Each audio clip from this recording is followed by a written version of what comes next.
Chapter 478. I'm here for her.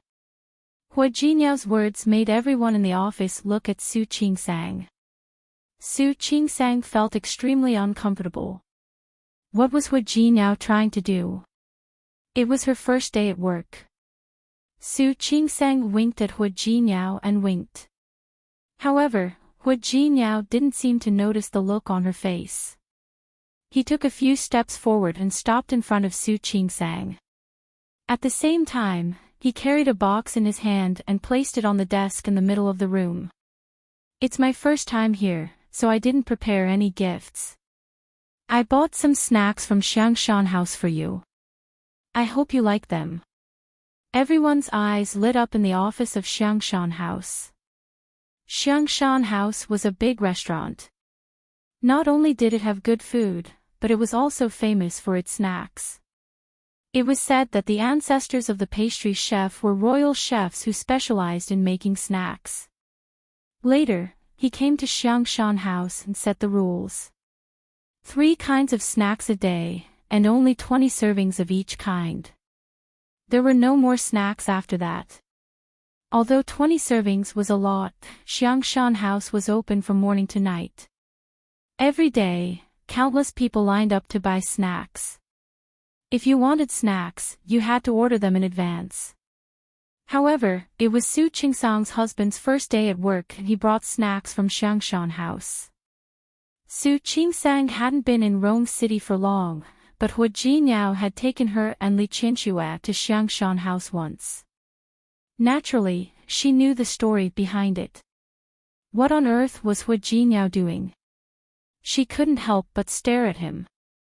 However, Hua Jinyao acted as if he didn't see it. He turned to the others in the office and said, "Hello. My name is Hua Jinyao, Su Qingsang's husband."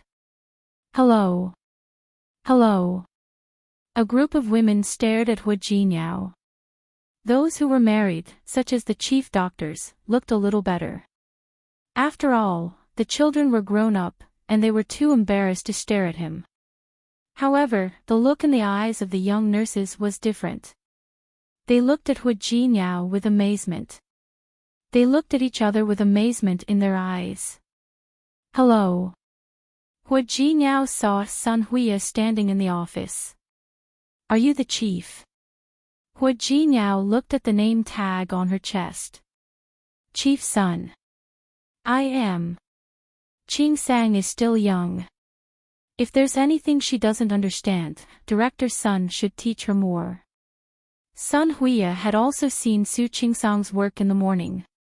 She had a good impression of this student of hers, who worked as soon as she arrived and didn't meddle in other people's business. "You're welcome, Mr. Hua. We'll all be colleagues in the future, and we'll learn from each other. There's no need to take care of each other." "You're welcome, Director Sunday. Just call me Hua." Hua Jinyao grinned, revealing his white teeth. He was handsome, and his smile was bright and friendly.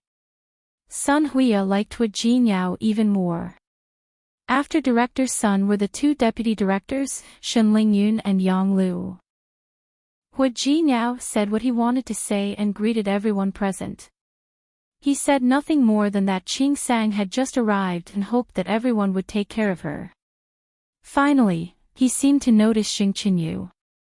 He stood in front of him and looked at the white coat he was wearing. "Which department is this doctor from?" "I'm also in the gynecology and obstetrics department."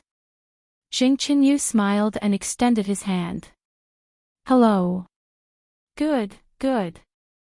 Hua Jinyao held Xing Qinyu's hand and looked him up and down. He pretended to say casually, "Dr. Xing, you look so young.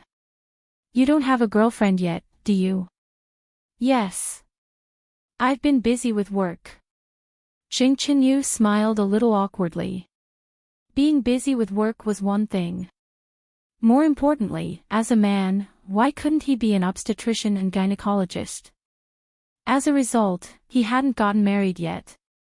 Because many girls thought that he was a pervert because he studied obstetrics and gynecology.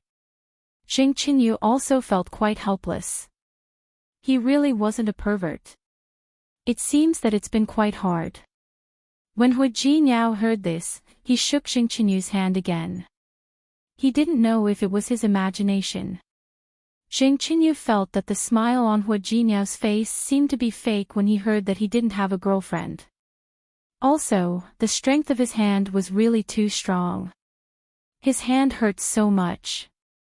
Illusion, this must be his illusion. Xing Qinyu didn't hurt for long, and Hu Jiniao let go of him. After this round of greetings, he stood in front of Su Qingsang again. "Wife, haven't you eaten yet?" He smiled brightly, and Su Qingsang could even feel that the way he called her his wife was particularly mushy. Su Qingsang looked at him with a helpless expression. "Yes. We're going to eat." "I see." Hu Jiniao looked disappointed, as if he was a little distressed. "Then you guys go ahead. I thought I could come over and have lunch with you." "Of course you can." If Sun Huiya still couldn't see it by now, she would have lived for so many years in vain. Anyway, we'll be colleagues in the future. We'll have plenty of opportunities to eat together. Little Su, you can go with Hua. Well, even Hu Jiniao was called. How much did she approve of Hu Jiniao? Su Qingsang felt a little helpless. After glaring at Hu Jiniao, she apologized to Director Sun and the others, then left with Hu Jiniao. As soon as they left the hospital, Su Qingsang's expression didn't look good. Hu Jiniao went forward and put his arm around her shoulder. "Wife, what do you want to eat for lunch?" Su Qingsang didn't say anything. She really couldn't accept that Hu Jiniao had run to the hospital without saying goodbye today. "Wife, what's wrong?" Su Qingsang still didn't say anything and just walked forward. Hu Jiniao followed her and looked at her face. "Wife, are you not feeling well?" "Wife." They had already reached the place where Su Qingsang's car was parked, but Su Qingsang still didn't know where to go. Hu Jiniao walked beside her, and his voice was a little softer than before. "Wife, are you angry?" "Angry? How would I dare to be angry with you?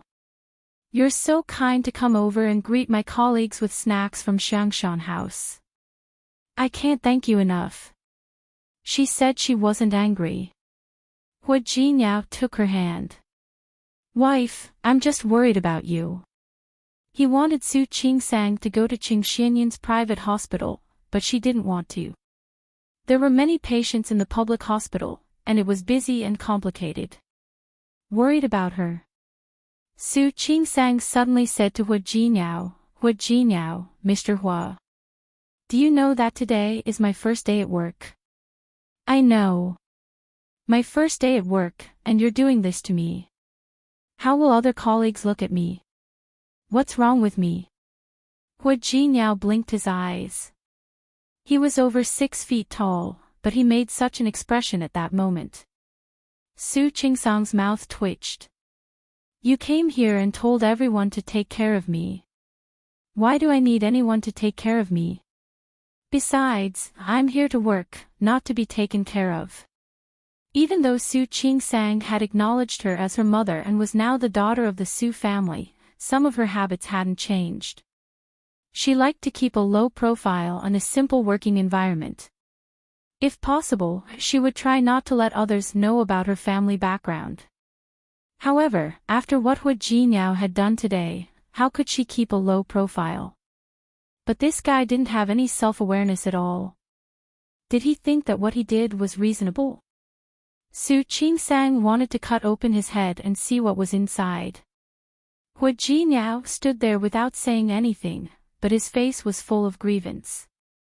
Su Qingsang was going to open the car door, but when she saw Hu Jiniao like this, she stopped. "What are you doing?" "Wife." It was noon, and there were no people in the parking lot. Hu Jiniao didn't have to worry about being seen like this. "I'm so sad." Su Qingsang stared straight at his face, trying to see if he was acting.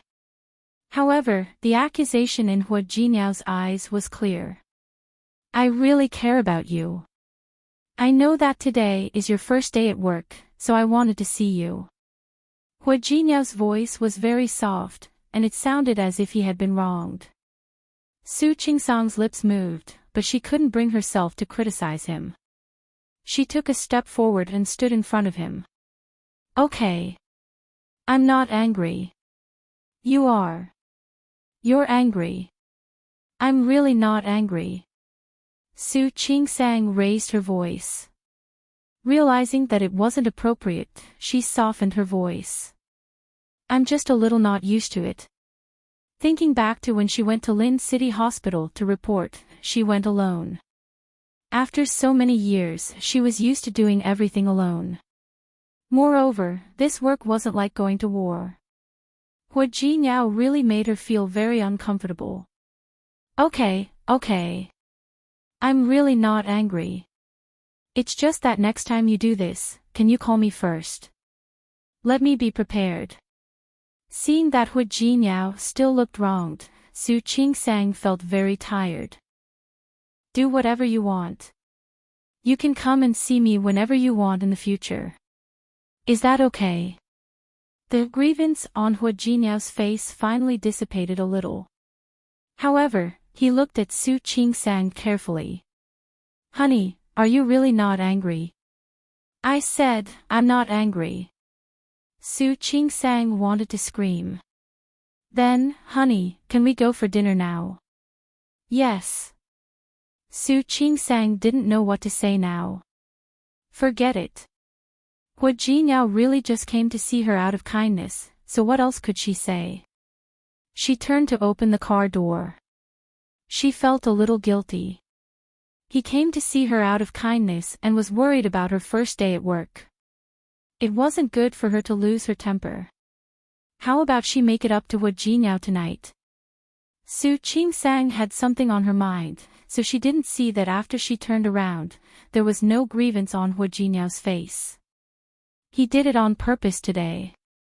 He suddenly remembered that it was Su Qingsang's first day at work halfway. She was beautiful and looked young. Because she was a doctor, she couldn't wear a wedding ring all the time. It was true that the obstetrics and gynecology department were all female doctors. However, there was more than one department in the hospital.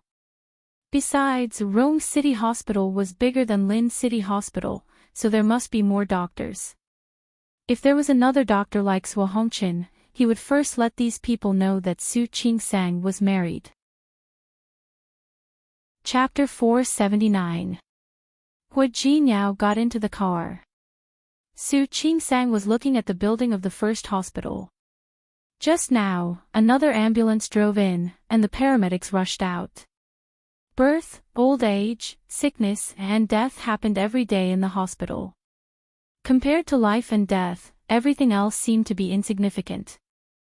Hua Jinyao didn't notice the look in Su Qingsang's eyes.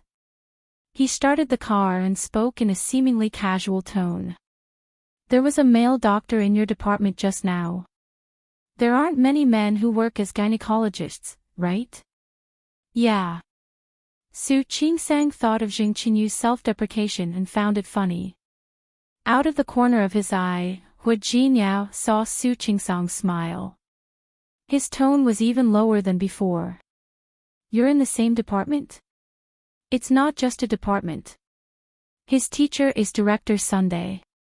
The last time I came to the hospital, he was also the one who brought me to the hospital office to complete the procedures. Oh, I see.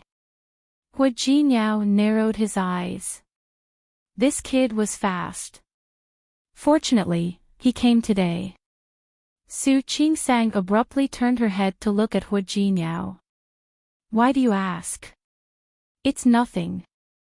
I was just asking. Hua Jinyao looked like he was driving seriously.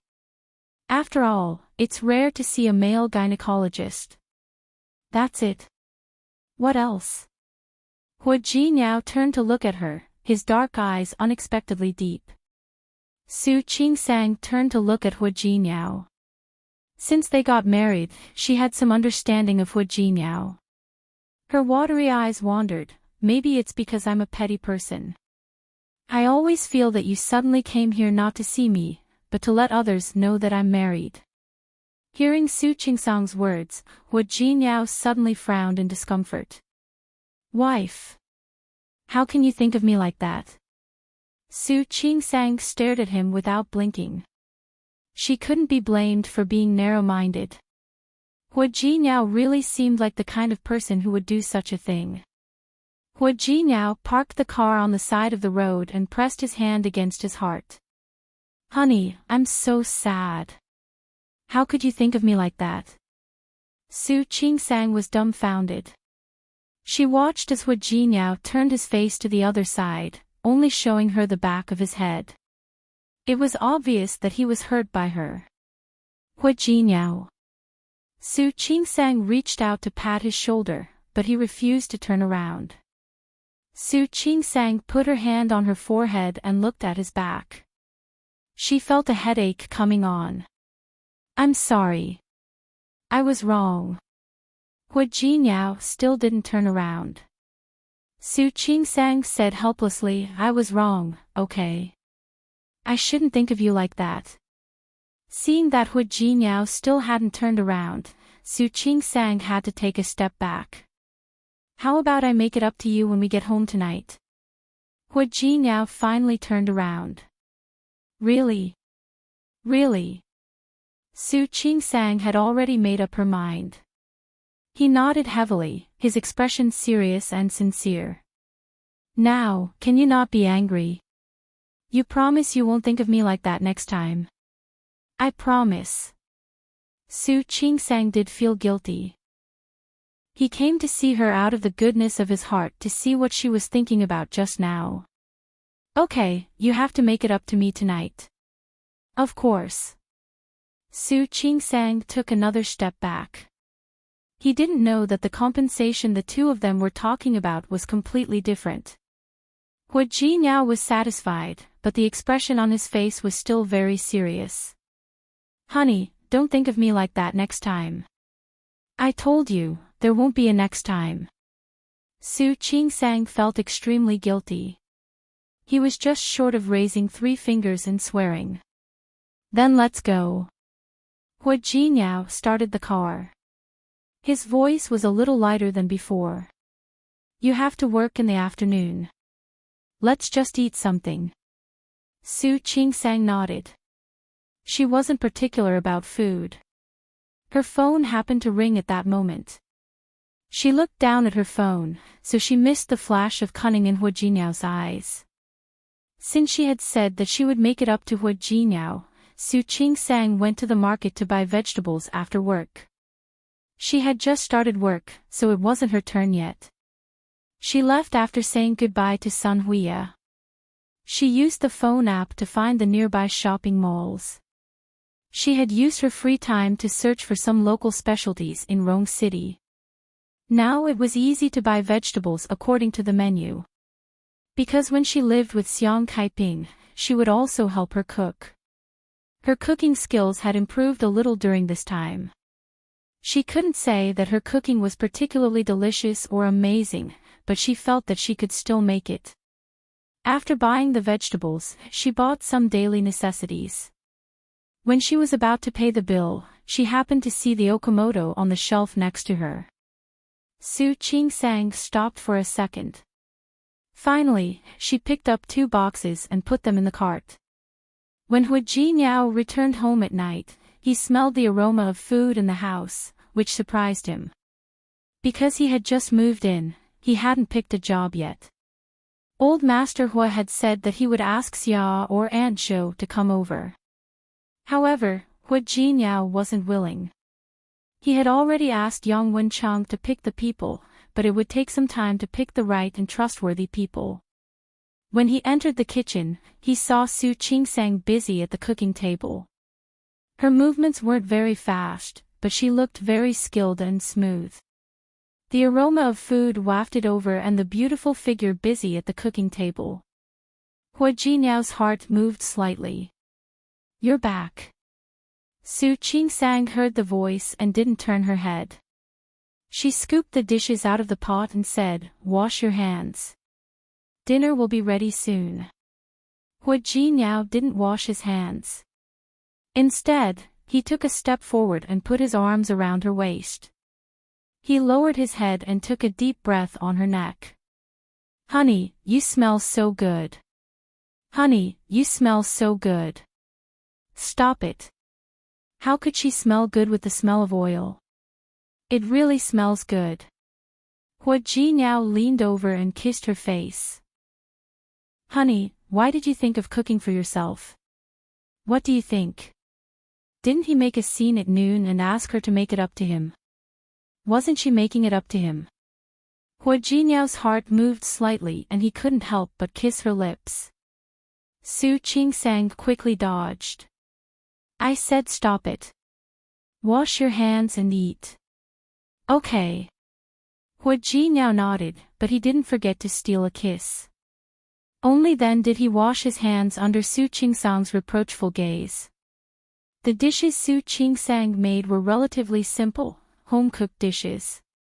4 dishes and 1 soup. The soup was chicken soup that had been stewed as soon as she came back. "Have a bowl of soup first." Su Qingsang scooped a bowl of soup for Huijiao. "I specially read the recipe online and cut 2 shiitake mushrooms into it. Try it." Huijiao took a sip and looked up at her. "Yes, it smells good. Drink more if it smells good." Su Qingsang looked at the admiration on his face and seemed to feel a little embarrassed. "Well, because I came back late, I used a pressure cooker to make it. Next time when I'm resting, I'll stew it in a clay pot. It should taste better that way." "It's okay. It's very good." Huijiao looked at Su Qingsang. "You bought so many things today.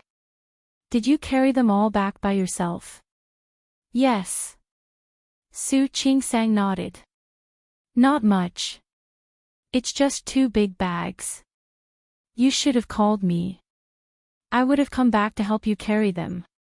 "No need. Don't look at me because I'm thin.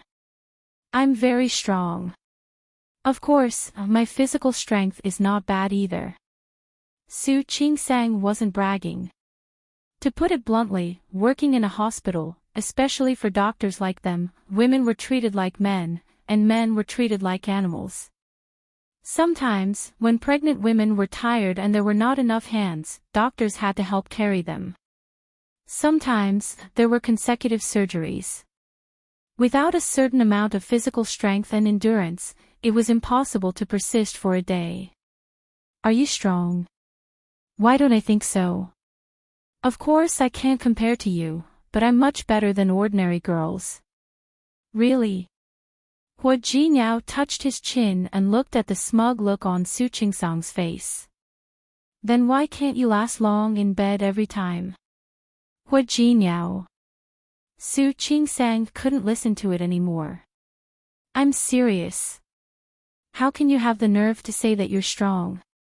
She begged for mercy in less than 2 minutes every time. Okay. It was more than 2 minutes, but for Huijiao, it was definitely 2 minutes. "Is that because I'm weak?" "That's because you're too strong."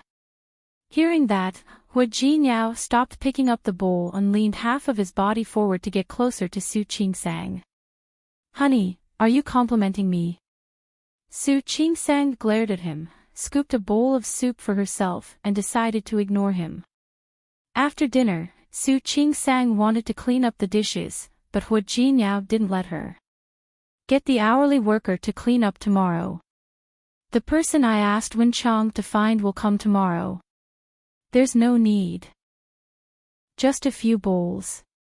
They'll be done soon." Su Qingsang got up and went to the kitchen.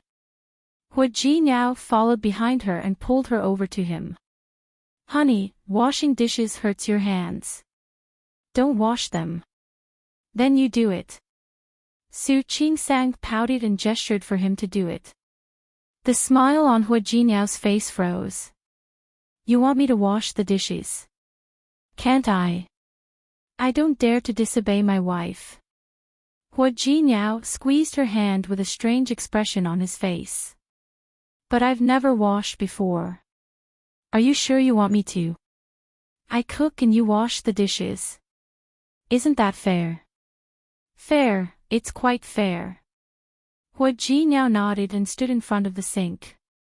Looking at the bowls in the sink, he turned to look at Su Qingsang. Can you tell me what the first step is to wash the dishes? Put the water in and the detergent in. It's simple. Hua Jinyao did as Su Qingsang said. Su Qingsang watched him squeeze out enough detergent to wash the dishes 4 or 5 times. She thought about it and decided not to see it. She turned and left. However, less than 2 minutes after she walked into the living room and sat down, she heard a bang coming from the kitchen. Su Qingsang's eyebrows twitched. She forced herself not to go in and pay attention to it. However, not long after, she heard another bang. Su Qingsang picked up the tea on the table and took a sip. When she heard the third bang, Su Qingsang finally couldn't help but stand up and walk towards the kitchen. Just before she entered the kitchen, she heard another bang. Su Qingsang took a deep breath and tried to adjust her breathing. Chapter 480. So, when Su Qingsang stood at the door of the kitchen, she saw the broken pieces on the floor. Su Qingsang tried her best to look at the innocent Hua Jinyao calmly. Can you tell me what's going on now? Hua Jinyao's hands were still soaked in bubbles. His hands were empty.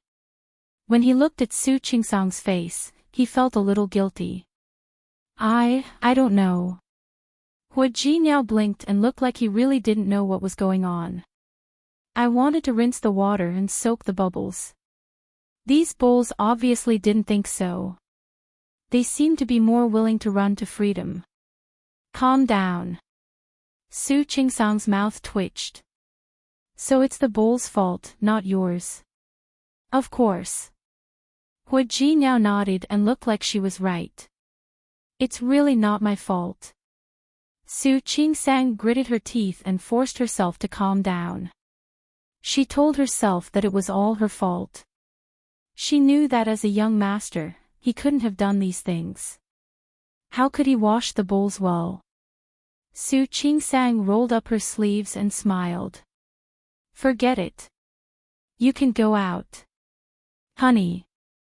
Go out. Although there were only 2 plates left, she didn't want them to be scrapped. Well, why don't we get the hourly worker to do it tomorrow? I said go out. Su Qingsang glared at him fiercely. Hua Jinyao shrank his neck and walked out. Su Qingsang watched him stand outside the kitchen, sweep the broken pieces on the floor with a broom, and dump them into the trash can. When the floor was clean, she washed the remaining 2 plates. She drained all the water in them and rinsed them. Finally, she put the remaining 2 plates and chopsticks into the disinfectant cupboard. While she was doing this, Hua Jinyao stood at the door of the kitchen and watched. Seeing that Su Qingsang had tidied up the kitchen, he felt a little guilty, which was rare for him. Honey. I'm sorry. I really didn't mean it. Don't say it. It was all her fault. She shouldn't have expected Hua Jinyao to wash the dishes. It wasn't something he could do at all. Honey, are you angry? No. She wiped her hands clean, turned off the kitchen light, and went back to her room. How dare you deny it? You look angry. Hua Jinyao followed her and insisted that she was angry. I told you I'm not angry. Su Qingsang decided not to argue with this guy. Too many things had happened in the past half a month, one after another. She almost forgot that this guy was a big CEO who could summon the wind and summon the rain outside, but he was simply a scoundrel at home. Honey. Just as she was about to reach the door of the room, Hua Jinyao put his arm around her waist and asked, You're really not angry? I told you, I'm not angry. Su Qingsang patted his hand and signaled him to let go of her. I'm not that easily angered. That's great. Hu Jiniao gave her a big kiss on the cheek. I knew I had a good wife. Put me down.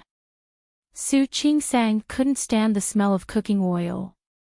She was in a hurry to take a shower to get rid of the smell. I won't. Stop fooling around. I'm going to take a shower. I'm not fooling around. Let's take a shower together. As Hu Jiniao spoke, his hands began to move. Su Qingsang quickly grabbed his hand and asked, What are you doing? Yesterday, he said that he would let her rest for a few days and not touch her. Was he going to break his promise? Take my compensation. What compensation? Su Qingsang blinked, her eyes full of confusion. Honey, you're not cute like this, are you? Hu Jiniao carried her into the room and directly pressed her down on the bed. What's wrong with me? Honey, look at you. Hu Jiniao leaned over and kissed her on the lips. You said at noon that you would make it up to me. Why are you turning your back on us now? Haven't I already made it up to you? Su Qingsang glared at him. I'm going to make dinner. Su Qingsang seemed to realize that the compensation she was talking about was completely different from the compensation Hu Jiniao was talking about. She hurriedly explained, I'm talking about making a delicious meal for you. Hu Jiniao looked at the serious expression on her face, turned over, and lightly trapped her body in his arms again. But the compensation I'm talking about is, eating you. Hu Jiniao. Su Qingsang had enough. Stop it. I still have to work tomorrow. She was really tired today. There were a lot of things to do in the hospital on Monday. She also went to buy groceries and came back to cook. She was really tired now. Hu Jiniao, can't you stop for a day? No. Hu Jiniao began to take off her clothes.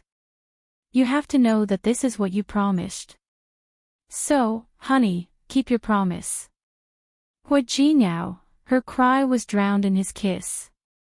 He pressed his lips against hers and whispered, Call me husband. Su Qingsang's face turned red. Are you going to call me that? There had been too many things happening recently, and Hu Jiniao hadn't been satisfied. Be good. I'll only do it once. If you're not good, I won't hesitate to do it a few more times. No. Su Qingsang realized that her voice was a little hoarse. She looked at Hu Jiniao. This guy was used to threatening her. Husband. Call me that again. Husband, Hu Jiniao was satisfied, but he didn't keep his promise. Instead, he came a few more times as if he had tasted the meat. It couldn't be helped. This was the only time Su Qingsang was willing to give in, and only when she gave in would she call him hubby in such a soft tone. He really didn't want to tell her that he was even more excited when she called him husband. It was better not to let her know such a little secret. But did Su Qingsang really not know? Of course not. Su Qingsang checked a pregnant woman's body, wrote a checklist for her, and set up a file for her next prenatal checkup. After a busy morning, Su Qingsang's back was a little weak when she got up. She couldn't help but reach out to rub her back. Dr. Su, are you tired? Li Meilin looked at Su Qingsang with some concern in her eyes. Our hospital is like this.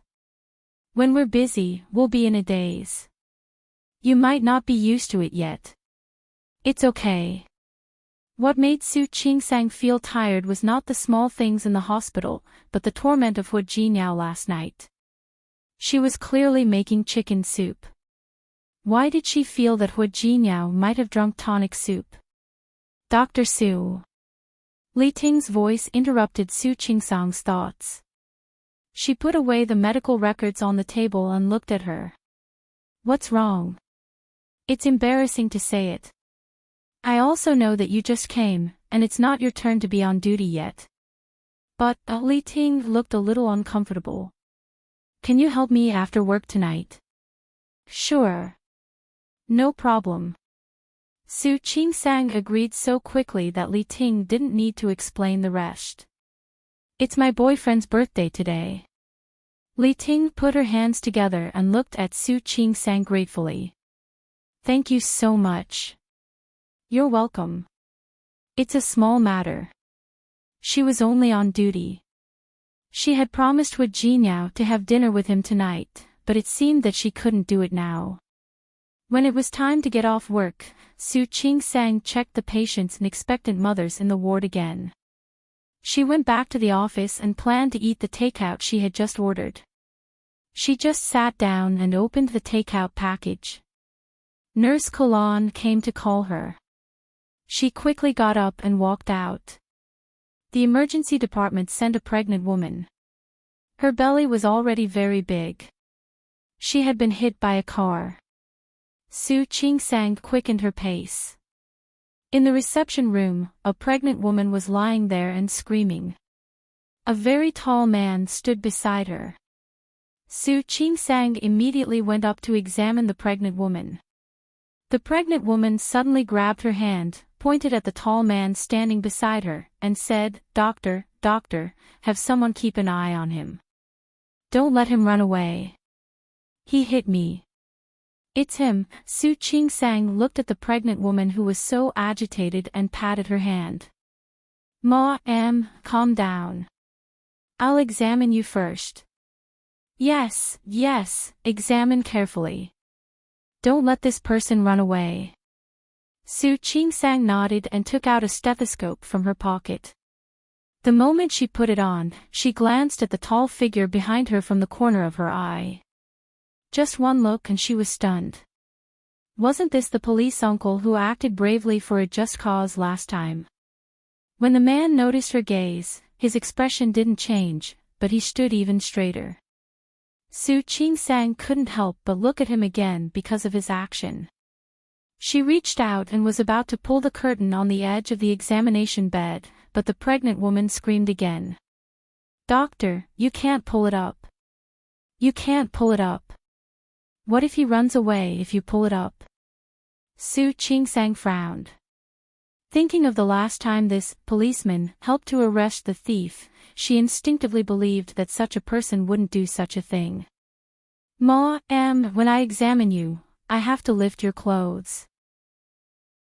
May I ask if he is your husband? The pregnant woman's expression was a little ugly. Then, what if he runs away? There are nurses outside. If you are really worried, I can ask the nurses to keep an eye on him. Is that okay? Yes. The pregnant woman agreed. Su Qingsang pulled the curtain and lowered her head to examine the pregnant woman. The pregnant woman kept screaming in pain. However, her eyes were fixed on the policeman outside the curtain behind Su Qingsang. She kept saying that she couldn't let him run away. Su Qingsang had worked in Rome City Hospital for some time. Looking at the woman in front of her, her intuition told her that something was wrong. Can you please be quiet? I can't examine you if you keep making so much noise. Su Qingsang's words finally made the pregnant woman calm down. If she didn't speak, it would be convenient for Su Qingsang to examine her. She was about 6 months pregnant, and the specific pregnancy date would only be known after the examination. However, the pregnant woman didn't forget to say that she wouldn't let the policeman go while screaming in pain.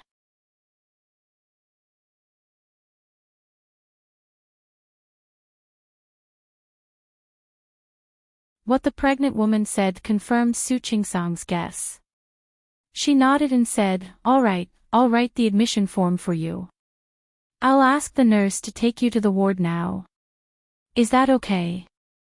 I want that person to do it." At this time, the pregnant woman did not forget to point at the tall man outside. "He bumped into me. Of course, he has to send me home. He's going to pay for you. You have to pay a deposit if you want to stay in the hospital. Yes, yes. Let him pay the deposit. The pregnant woman was relieved. Su Qingsang asked Kalan to take the pregnant woman to the ward. She watched the pregnant woman walk out, not forgetting to tell the tall man not to leave. She told him to wait and teach him a lesson. Then she looked at the tall man. The police officer was also looking at her. He had been standing outside just now, so he had heard what Su Qingsang said.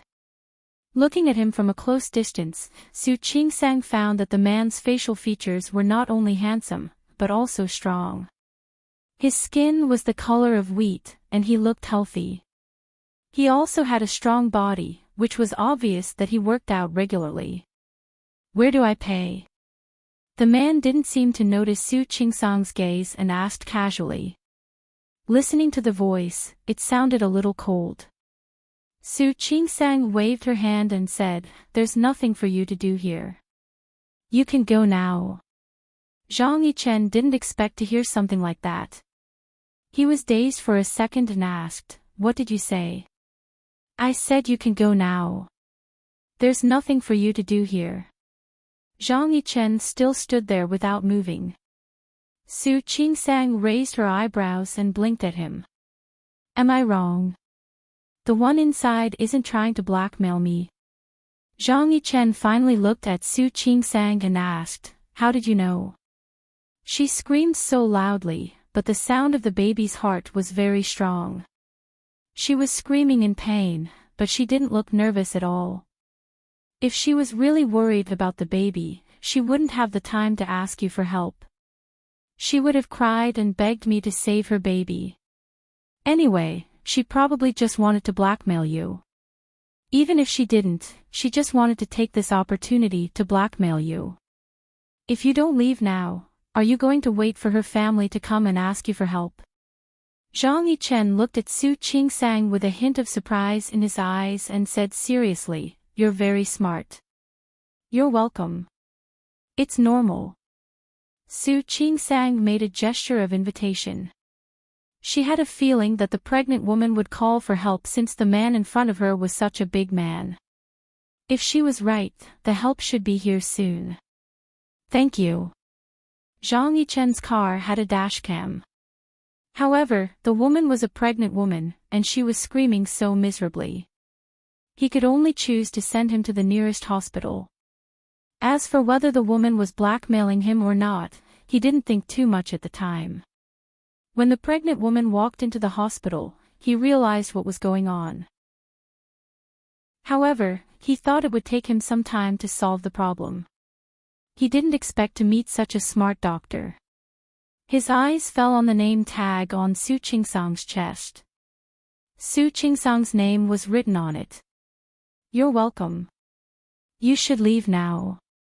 "I'm afraid you won't be able to leave if you don't leave now." Zhang Yichen nodded but didn't listen to her. "What will you do if I leave?" Su Qingsang wanted to laugh. She looked at the serious look on the man's face and said half-jokingly, "Yeah. What will I do? I'll let you go. Maybe I'll pay for the medicine myself. If worse comes to worst, that woman might start pestering me. What a headache. Then I'll go pay for the medicine." "I'm kidding. We're all police officers so serious nowadays." Su Qingsang was afraid of him. "I'm sorry. I'll be fine. But if you don't leave now, I'll really be in trouble." Zhang Yichen gave her a meaningful look. He remembered that he had a mission later, so he nodded to Su Qingsang and left. When he walked to the entrance of the hospital, he saw 3 to 5 men walking in this direction in a hurry. He raised his eyebrows and took a step to the side. He heard the leader of the group say, "Where's that guy? Hurry. I can't let that bastard get away." Zhang Yichen heard Su Qingsang's words, but he was still worried. On the one hand, he was curious about how that woman would solve the problem. He glanced at the time. He had about 15 minutes left, so he decided to follow the men. Su Qingsang had guessed that someone would come to make trouble for her, but she didn't expect it to be so soon. Seeing the fierce look on the leader of the group, she calmly said, "Hello, you're Li Hong's family, right? She's been transferred to the inpatient department." "The inpatient department? She's in the hospital. Is my son okay?" Li Hong's husband asked in a loud voice. Su Qingsang felt her ears hurt. She nodded and said, "My son is fine. We've done a preliminary check, but your wife was worried." "Where's that guy?" Li Hong's husband rolled up his sleeves, looking like he was going to get even with someone. "I told him to pay the hospital fee. He should be back soon," Su Qingsang said calmly. Li Hong's husband glanced at the men behind him and said, "Let's go. Go block the way." Su Qingsang stood there without moving. She was worried that one of the men was left behind to guard the hospital. In less than 5 minutes, Li Hong's husband came back with the men. "Where's that guy? Didn't you say he went to pay the hospital fee?" Su Qingsang blinked and looked at the man in shock. "What? He's gone. What should I do?" "I told him to pay the hospital fee." She looked serious, but she felt a little embarrassed. "Police officer. I'm so sorry. You'll be charged with a hit and run. I didn't do it on purpose. It's for your own good." Li Hong's husband started arguing. Half of the men said they would chase the man out of the hospital, while the other half said they would make the hospital take the blame. Su Qingsang listened to their quarrel and shouted, "Stop. Where's that guy? He said he went to pay the hospital fee. I thought he really went to pay the hospital fee. But he didn't. So I want to ask, which one of you paid the hospital fee? After all, Li Mei has other tests tomorrow." "What fees? What fees?" Li Hong's husband stared at Su Qingsang angrily. "Didn't you say that my wife is fine? We're not staying in the hospital anymore. Let's go." "Not staying in the hospital anymore," Su Qingsang said awkwardly, "but I've already written the bill. And the fees for the tests just now. In other words, you can't leave. I'm waiting for you to pay the hospital fee." Li Hong's husband panicked. He took 2 big steps back and waved his hand. "Go and find that guy." "Didn't he hit the man?" "Yes, but he ran away. You guys can go and find him." "We don't have money." "We don't have money." "Yes, we don't have money. We're not staying in the hospital." The men behind him agreed. One of them pulled the husband's arm and said in a low voice, "Brother, hurry up and take Li Mei out of the hospital. Otherwise, the hospital will be in trouble. Maybe they won't let us leave." "How dare they? We didn't do anything. We haven't even checked in yet. Let's go. Let's go." While talking, Li Hong's husband rushed toward the inpatient department, as if he was afraid that Su Qingsang would make trouble for them. They were going to take Li Hong out of the hospital. Su Qingsang pretended to call after them, but she didn't actually try to catch up with them. After Li Hong's husband and the others left, she couldn't help but laugh out loud.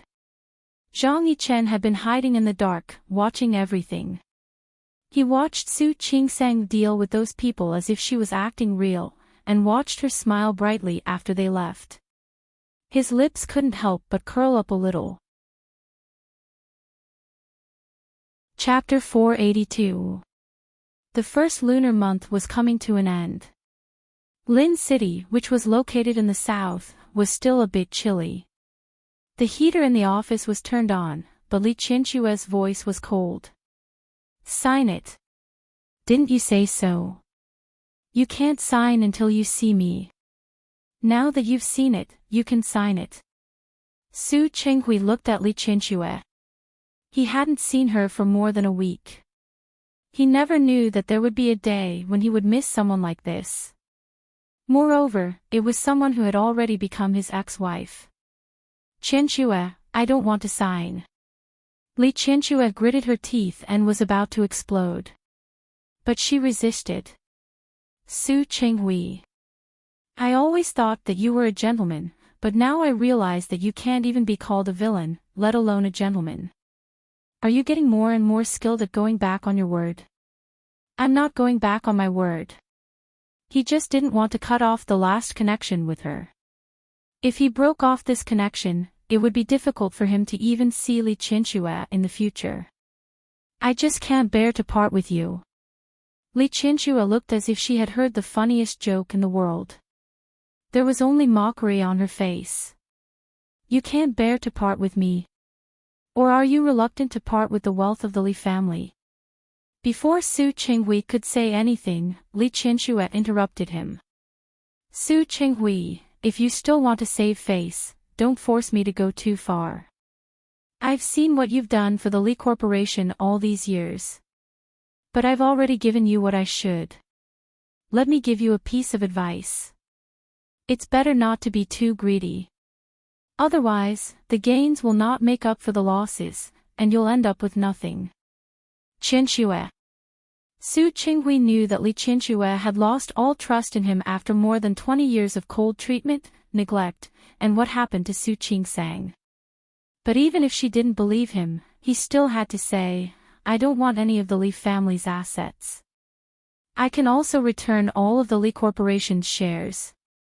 Even the houses, funds, and stocks under my name, as long as you say it, I can transfer them all to your name. I just hope we don't get divorced.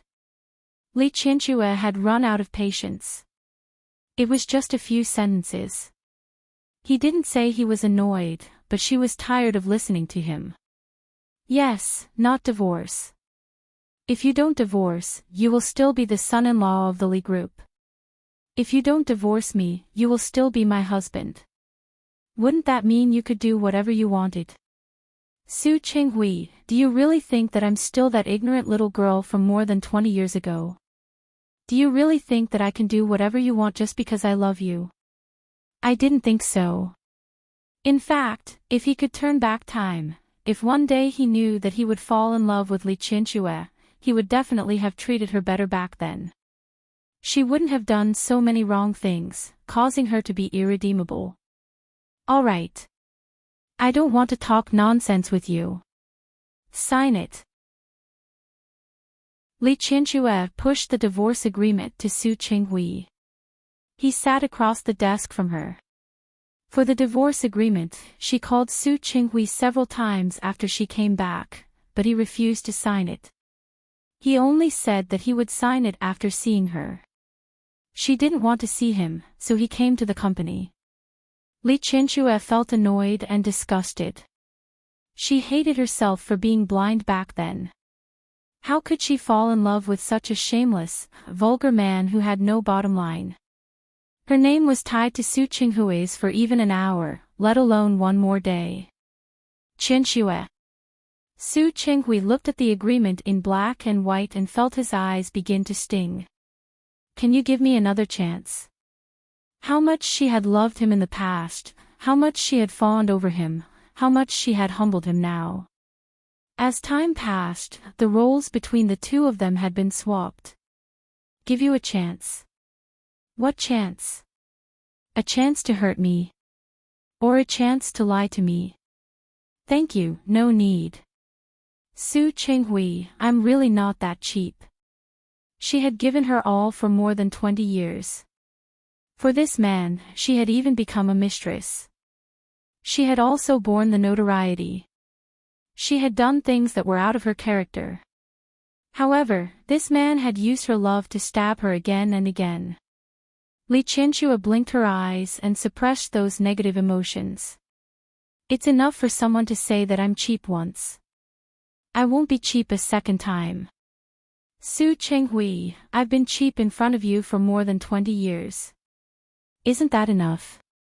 Qianxue, I didn't. Su Qinghui began to feel uncomfortable because of her words. He wanted to explain, but she didn't give him a chance. You gave me a cold shoulder for more than 20 years because of Xiang Kaiping.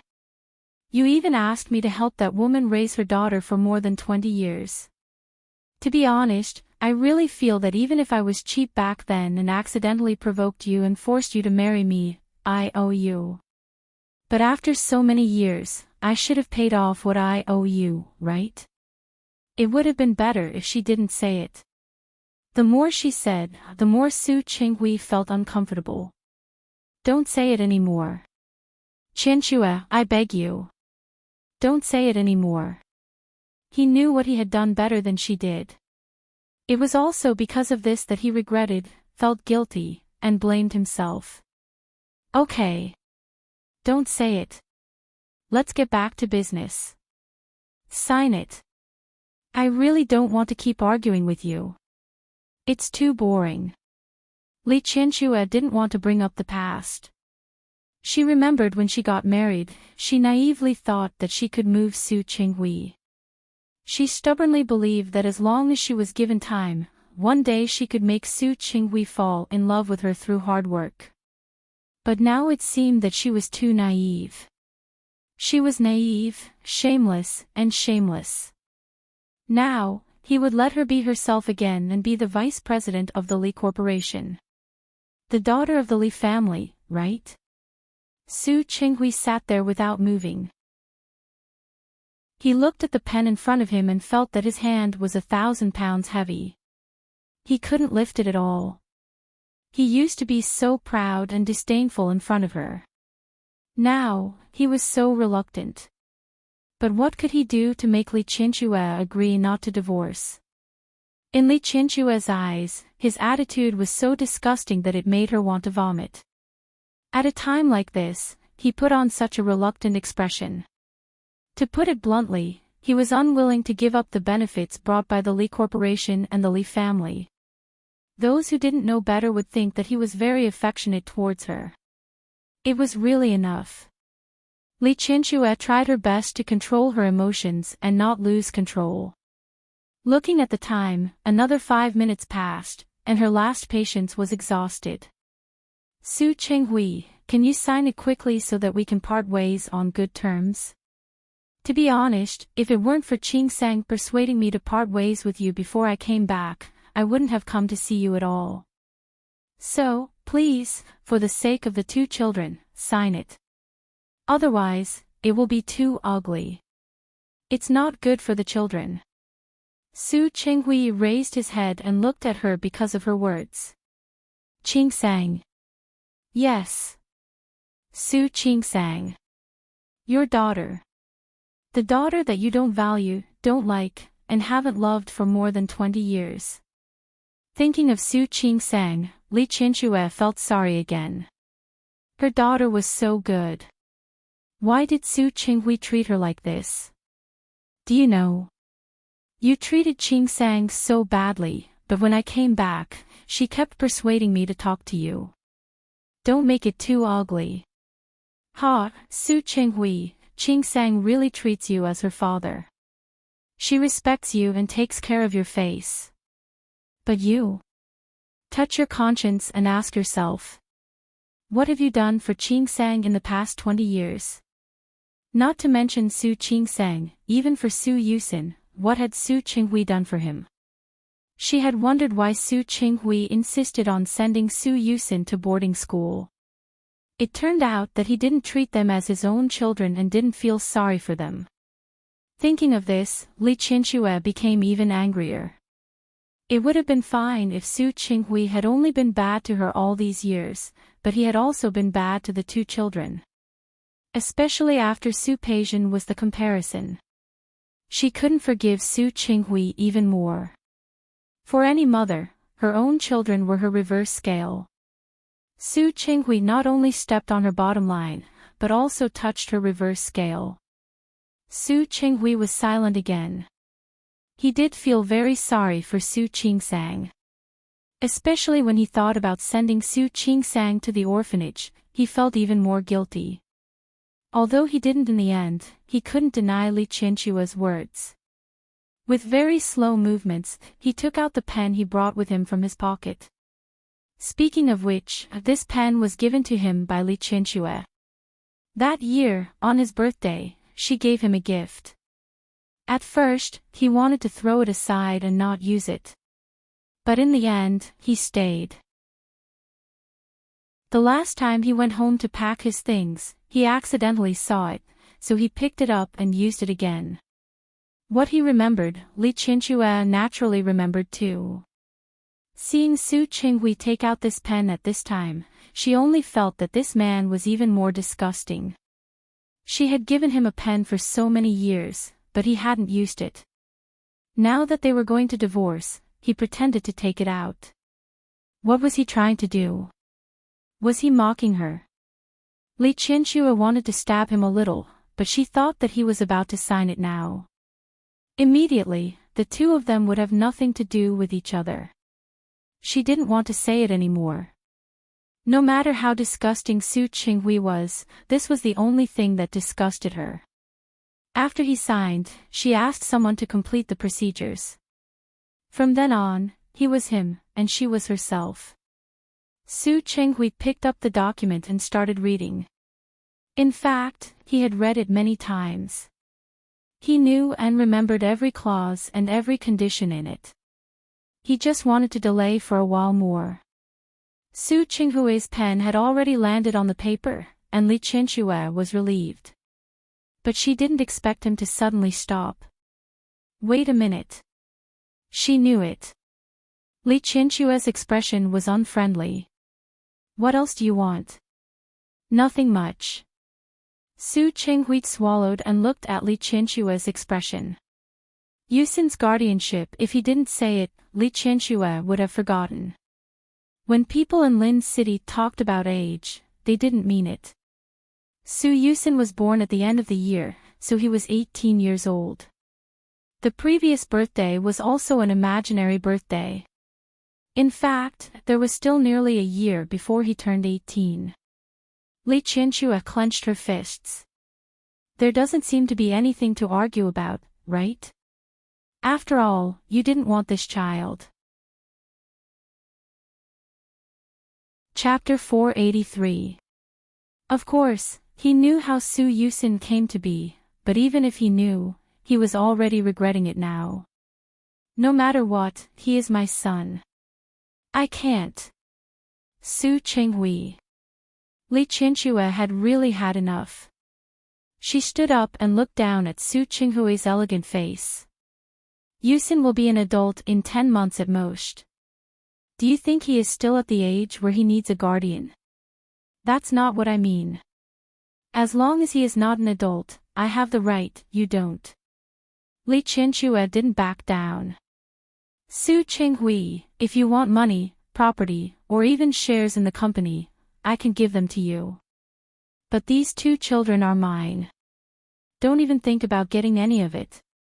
They are also my children. Have you ever treated them as your children? Li Chinchue glared at him. When have you ever treated them as your children? Needless to say, Qingsang was almost sent to an orphanage by you. But what about Yusin? Have you ever seen a family like ours in Lin City that sends their children to live in school? After Su Peixian's background came to light, she had some doubts about those things that she had been a little puzzled about before. Besides, I don't need to remind you how Yusin came to this world, right? Li Chinchue's voice was like a knife, and every word was fatal. This sentence directly poked Su Qinghui's weak spot, and his face was whiter than paper for a moment. Li Chinchue thought of what happened when Su Yusin was born, and the corner of her mouth raised with a touch of mockery. That was for him, and also for herself. In the past, she was really too silly and silly. Su Qinghui lowered his head and closed his eyes. As Li Chinchue said, he really had no right to mention Su Yusin's guardianship. At that time, he was obsessed. Not only did he not like Su Qingsang, but he also regarded Su Yusin's existence as his shame. His hands trembled even more violently, and he felt that his eyes were wet, swollen, and sore. Looking at the signature place, Li Qinxue had already signed her name. Her handwriting was specially practiced, and her handwriting was very beautiful, just like her. That beautiful name was written on it, reminding him that once he signed it, there was no turning back. He suddenly raised his head and looked at Li Qinxue with red eyes. "Qinxue, if I sign it, can you forgive me?" She forgave him for being blinded by greed, forgave him for his mistakes, forgave him for his ignorance, forgave him for not realizing his own feelings, and made her suffer so much. Forgive. Li Qinxue looked into Su Qinghui's eyes. Her face was expressionless, but her heart was as hard as stone. She would never forgive him. Not ever. Any one of the things he had done to her was enough to make her suffer for the rest of her life. But not only did he do it, he did it more than once.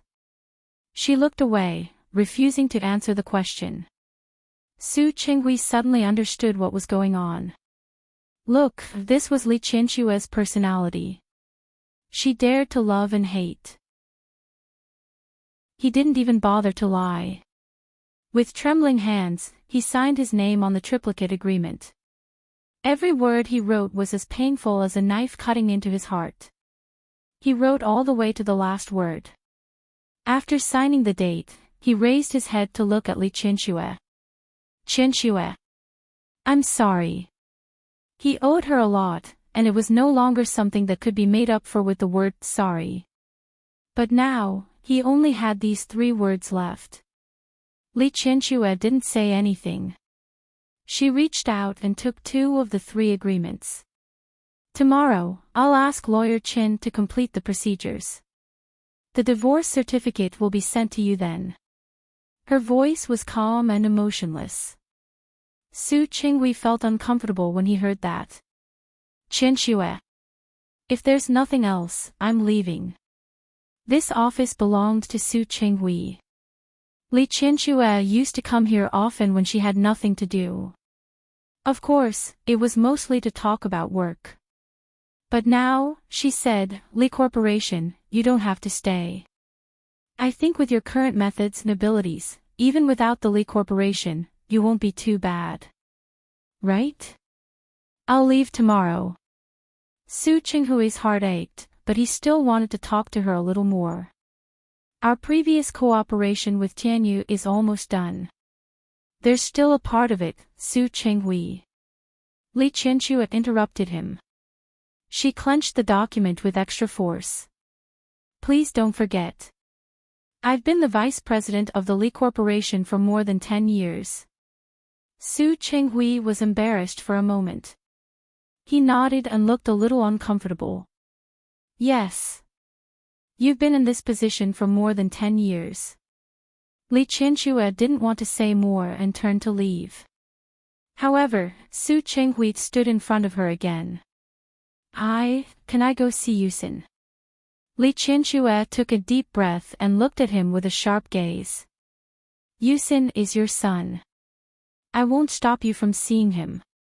Not only Yusin, but also Qingsang. I won't stop you from seeing him. But one thing is, they're all grown up. They're not children anymore. How they treat you is their business. I won't participate, and I won't interfere." Seeing that Su Qinghui obviously wanted to speak, Li Qinxue took a big step back. She raised the document and put it between the 2 of them. The resistance on her face was too obvious, and Su Qinghui felt more and more uncomfortable. He thought for a long time.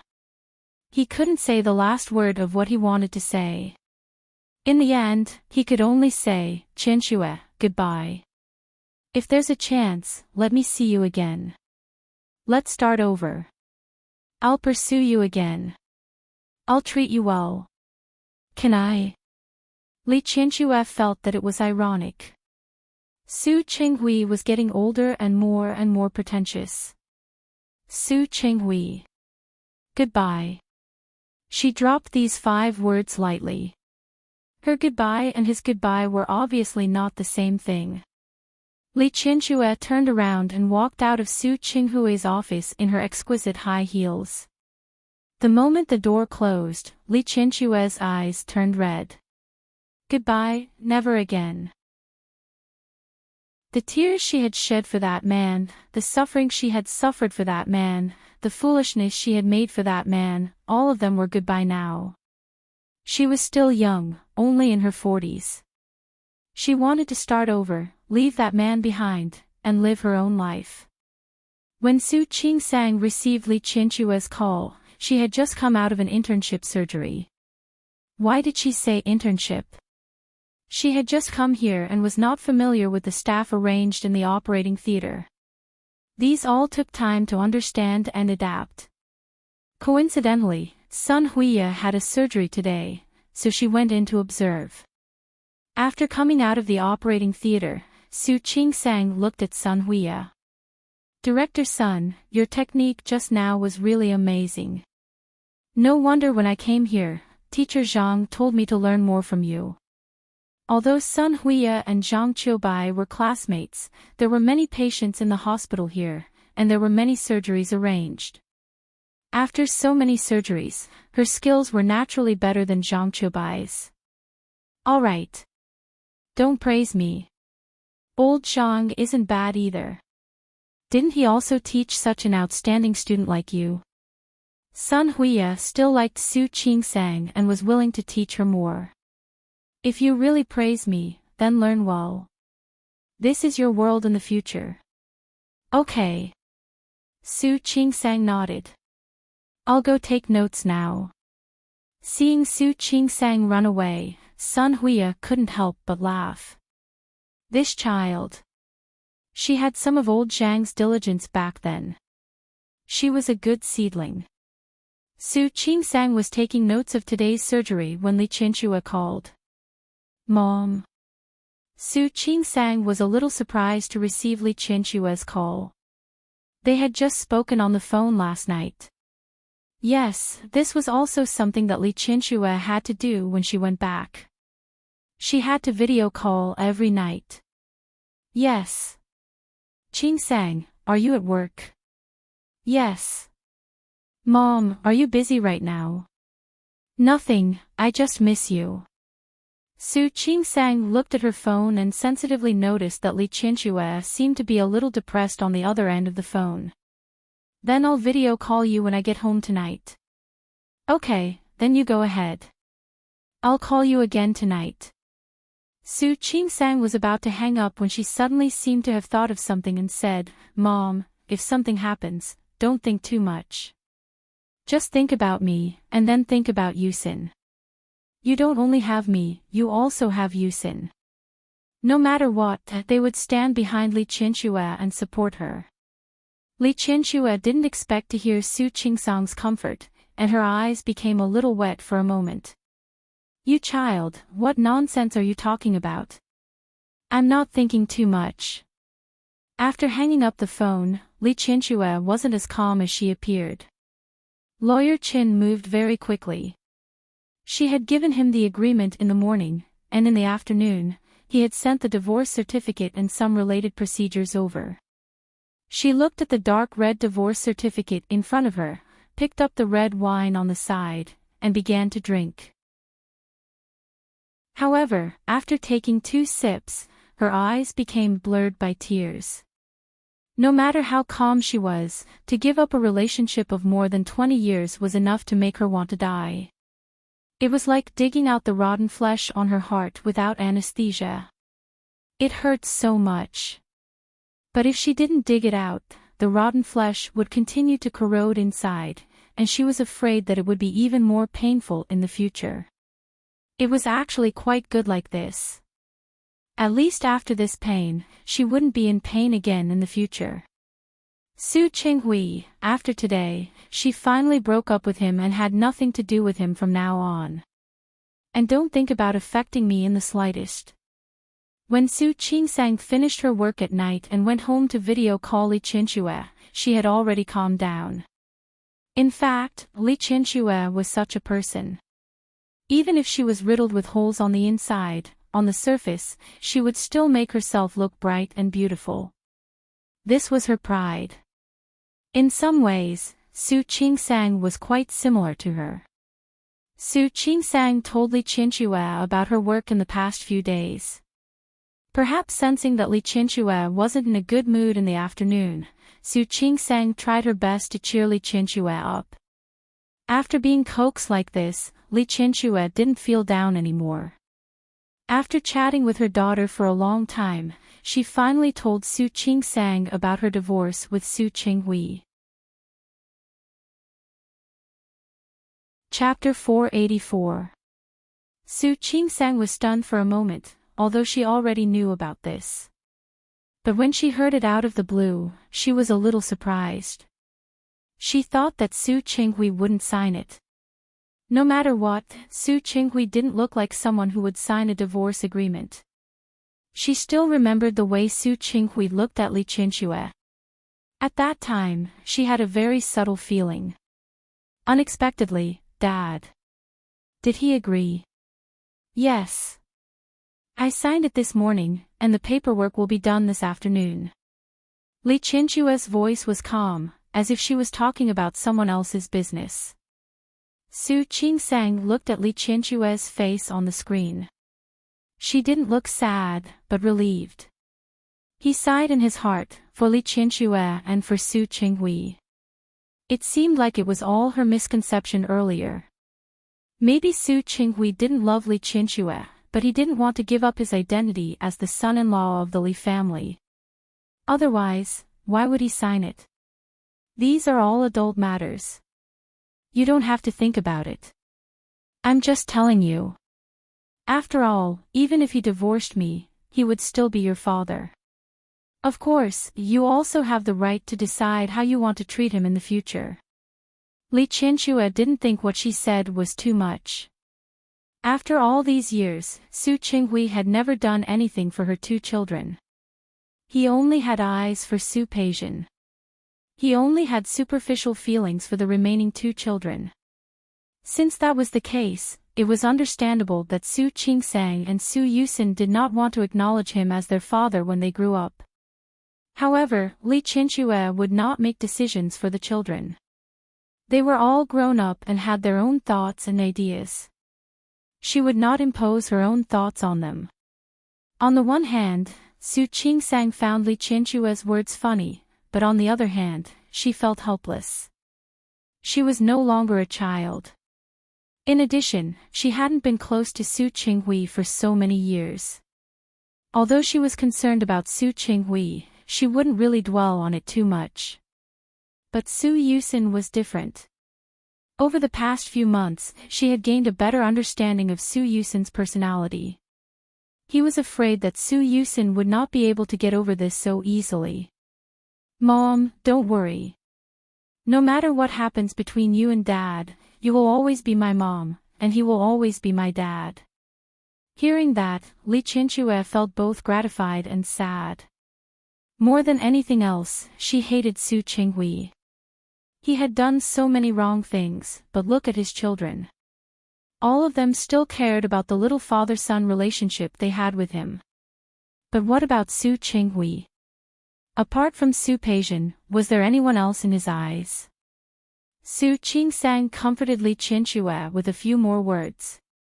Seeing that Li Qianxue really didn't seem to be in trouble, she ended the call. She put down the phone and heard voices outside. She got up and went out, only to find that Hu Jiniao had returned. You're back. Hu Jiniao had a business meeting that night, so he didn't come home for dinner. Yeah.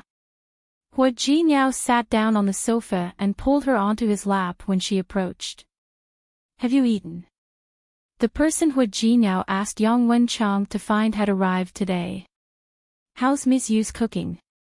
Auntie Yu was a part-time helper that Yang Wenchang had picked out from a dozen or so domestic helpers.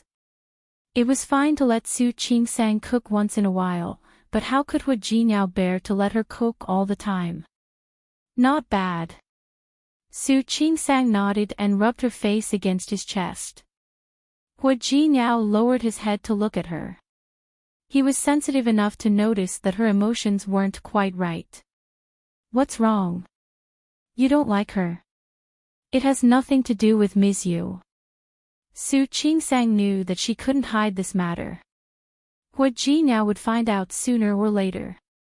She told him about Li Qianxue and Su Qinghui's divorce. I didn't expect that my judgment would be wrong. She thought that Su Qinghui had feelings for Li Qianxue, but now it seemed that she had thought too much. Hua Jinyao didn't comment, but he said, "Don't be anxious. I think this matter may not be as you think." Su Qingsang shook her head. You may not know my mother well. I've lived with her for so many years. Although I wasn't familiar with her before, there are some things that I can still see. Li Qianxue's personality was extreme. She either loved or hated someone. After signing the contract today, it would be impossible for her and Su Qinghui to be together in the future. Hua Jinyao suddenly reached out and pinched her face. He pinched a little hard, and her face turned red. She was a little annoyed and slapped the back of his hand hard. What are you doing? I said, aren't you tired? Hua Jinyao rubbed her blushing face with his hand. His clear voice sounded a little helpless. You're already an adult, and your brother is also growing up. Even if your parents get divorced, it won't affect you. Don't you think you're worrying too much? Su Qingsang pursed her lips. She didn't feel tired, but she was a little emotional. Hua Jinyao, do you think that people can't make mistakes as long as they're alive? Once a person makes a mistake, there's no chance to redeem it. Hua Jinyao thought of Su Qinghui and actually felt quite speechless about his father-in-law. That depends on what kind of mistake it is, right? After all, not all mistakes in this world are worth forgiving. Of course, Su Qingsang knew that what he said made sense. But she was still depressed. I don't know what's going on. I didn't think much of it before, but recently, I've started to feel that my father is quite pitiful. There must be something hateful about a pitiful person. Who could he blame for his own actions? Su Qingsang suddenly glared at Hua Jinyao. I think you're quite gloating. Wife. I'm not gloating. I'm sobering up. He held Su Qingsang's hand and said very seriously, think about it. Isn't it a tragedy for a person to live until he knows what's most important to him?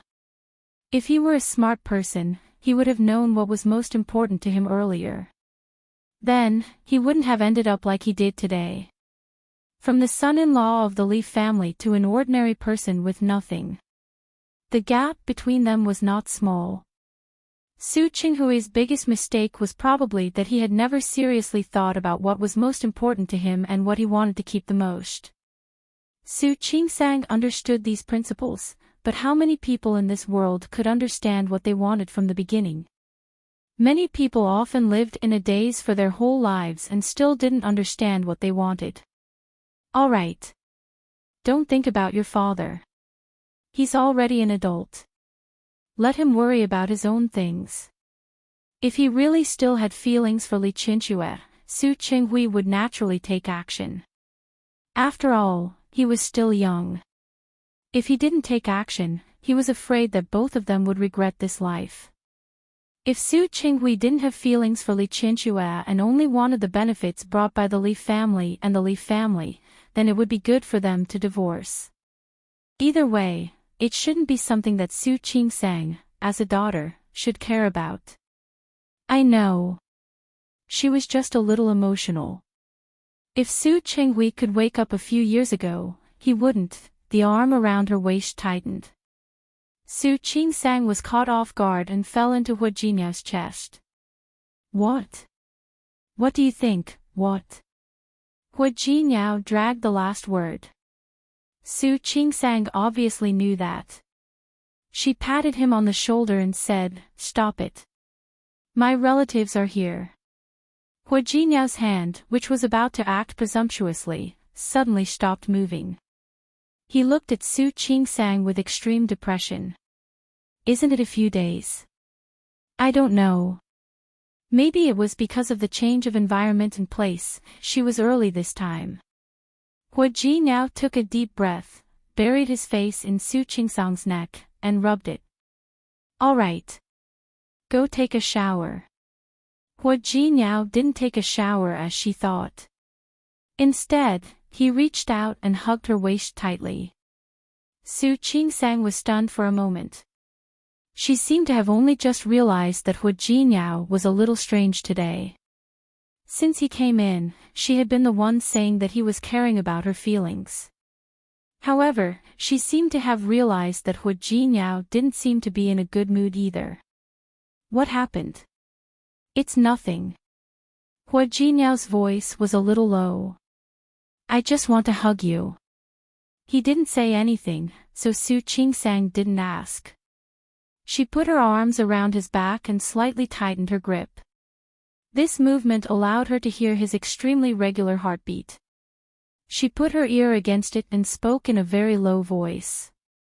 Hua Jinyao, if you have anything to say, you can tell me.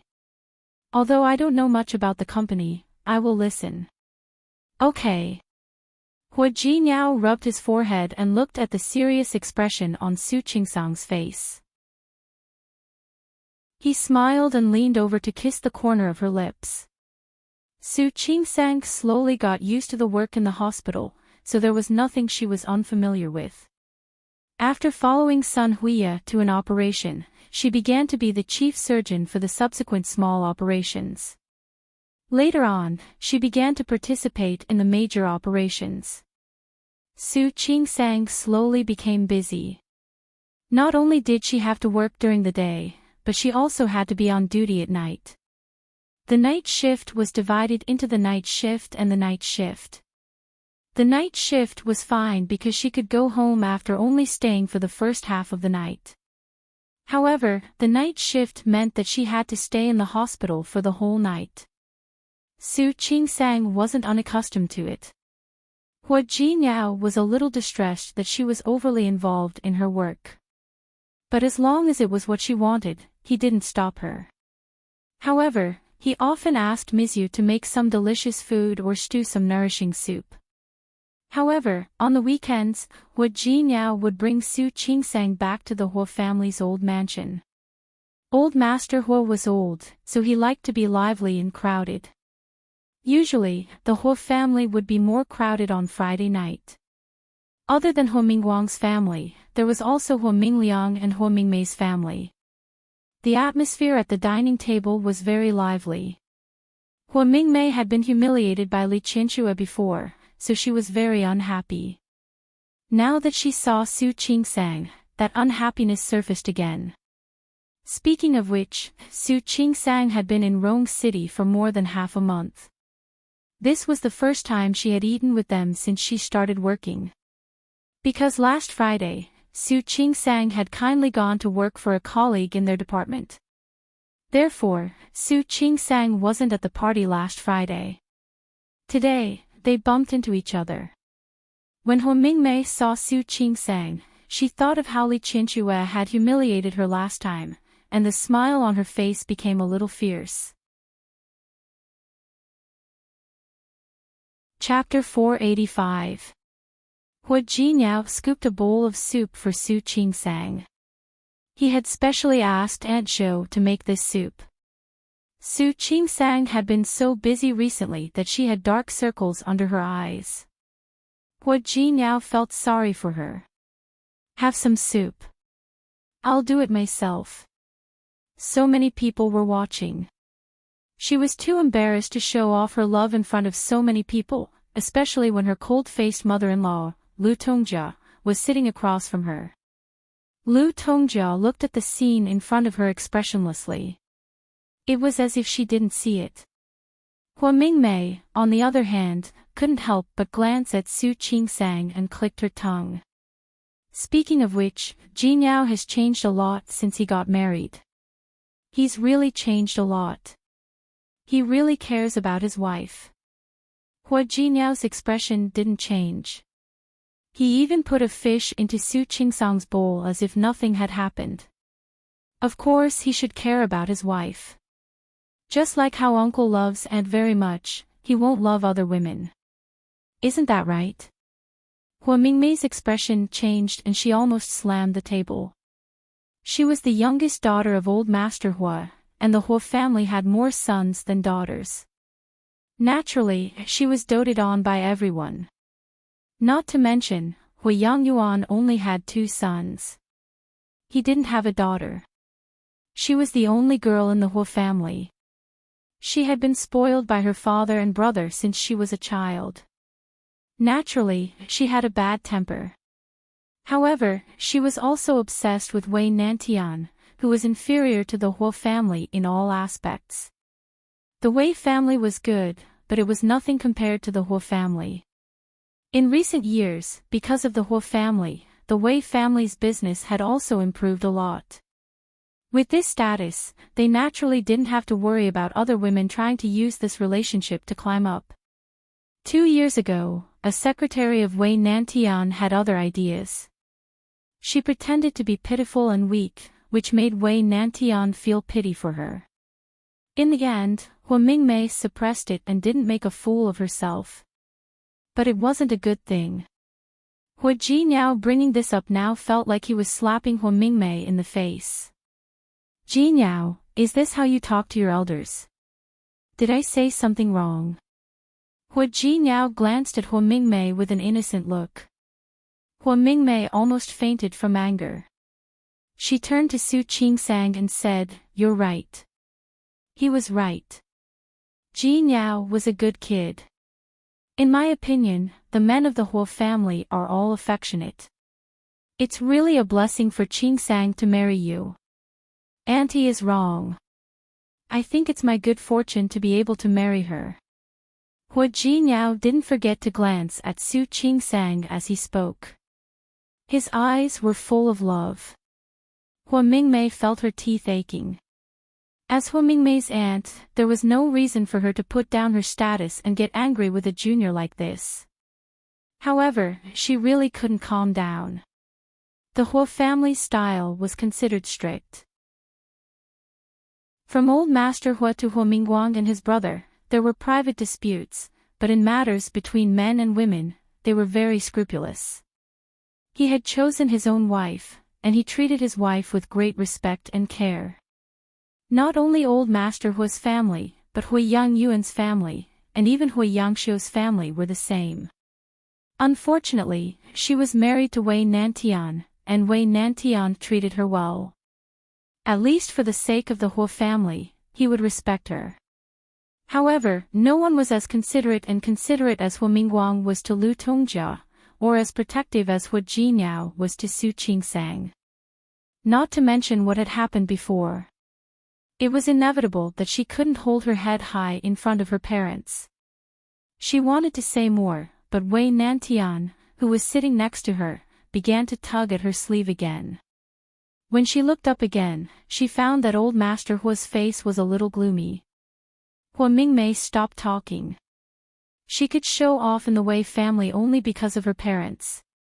If she made old Master Hua unhappy, her good days would come to an end. With that in mind, Hua Mingmei stopped talking about what she had just said. Hua Mingliang, who had been sitting quietly and eating, didn't seem to see what was happening. On the contrary, Hua Yifan and Hua Yiyang felt that the show was not enough because of Hua Mingmei's weak fighting ability.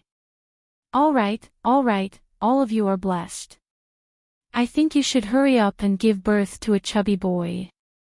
Then your grandfather will be happy. It would be a great blessing to have 4 generations under one roof. Old Master Hua liked to hear this. He looked at Su Qingsang and became more and more peaceful. Hua Mingmei felt indignant because old Master Hua obviously valued her. She glanced at Su Qingsang's belly and said, "Su Qingsang and Jinyao have been married for more than half a year, right? Why hasn't there been any news yet? Do you not plan to have children, or?" "Of course I plan to have children."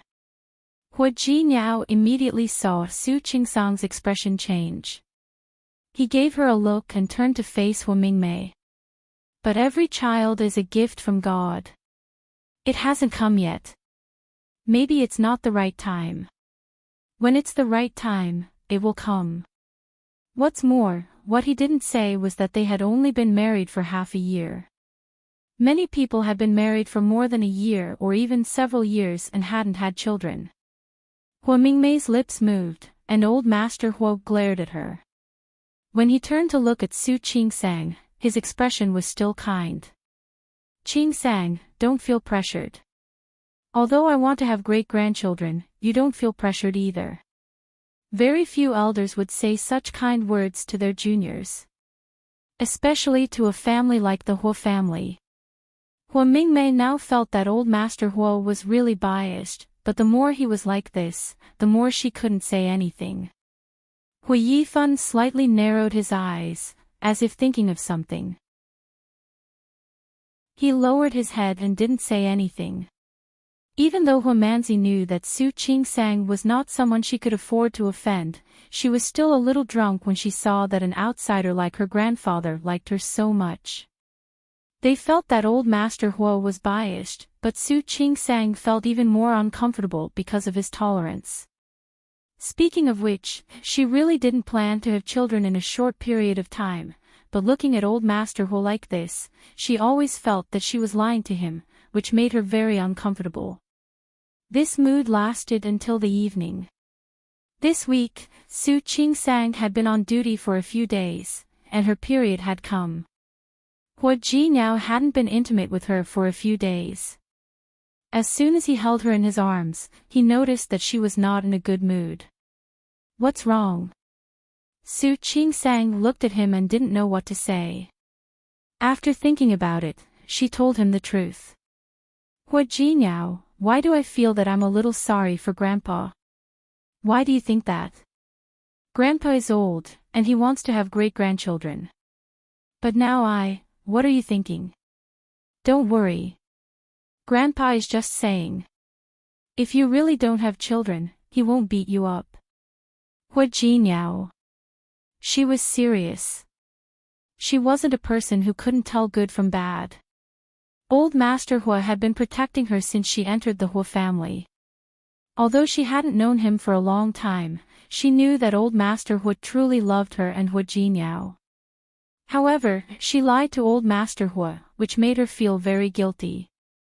Hua Jinyao hadn't realized that Su Qingsang was so thoughtful before.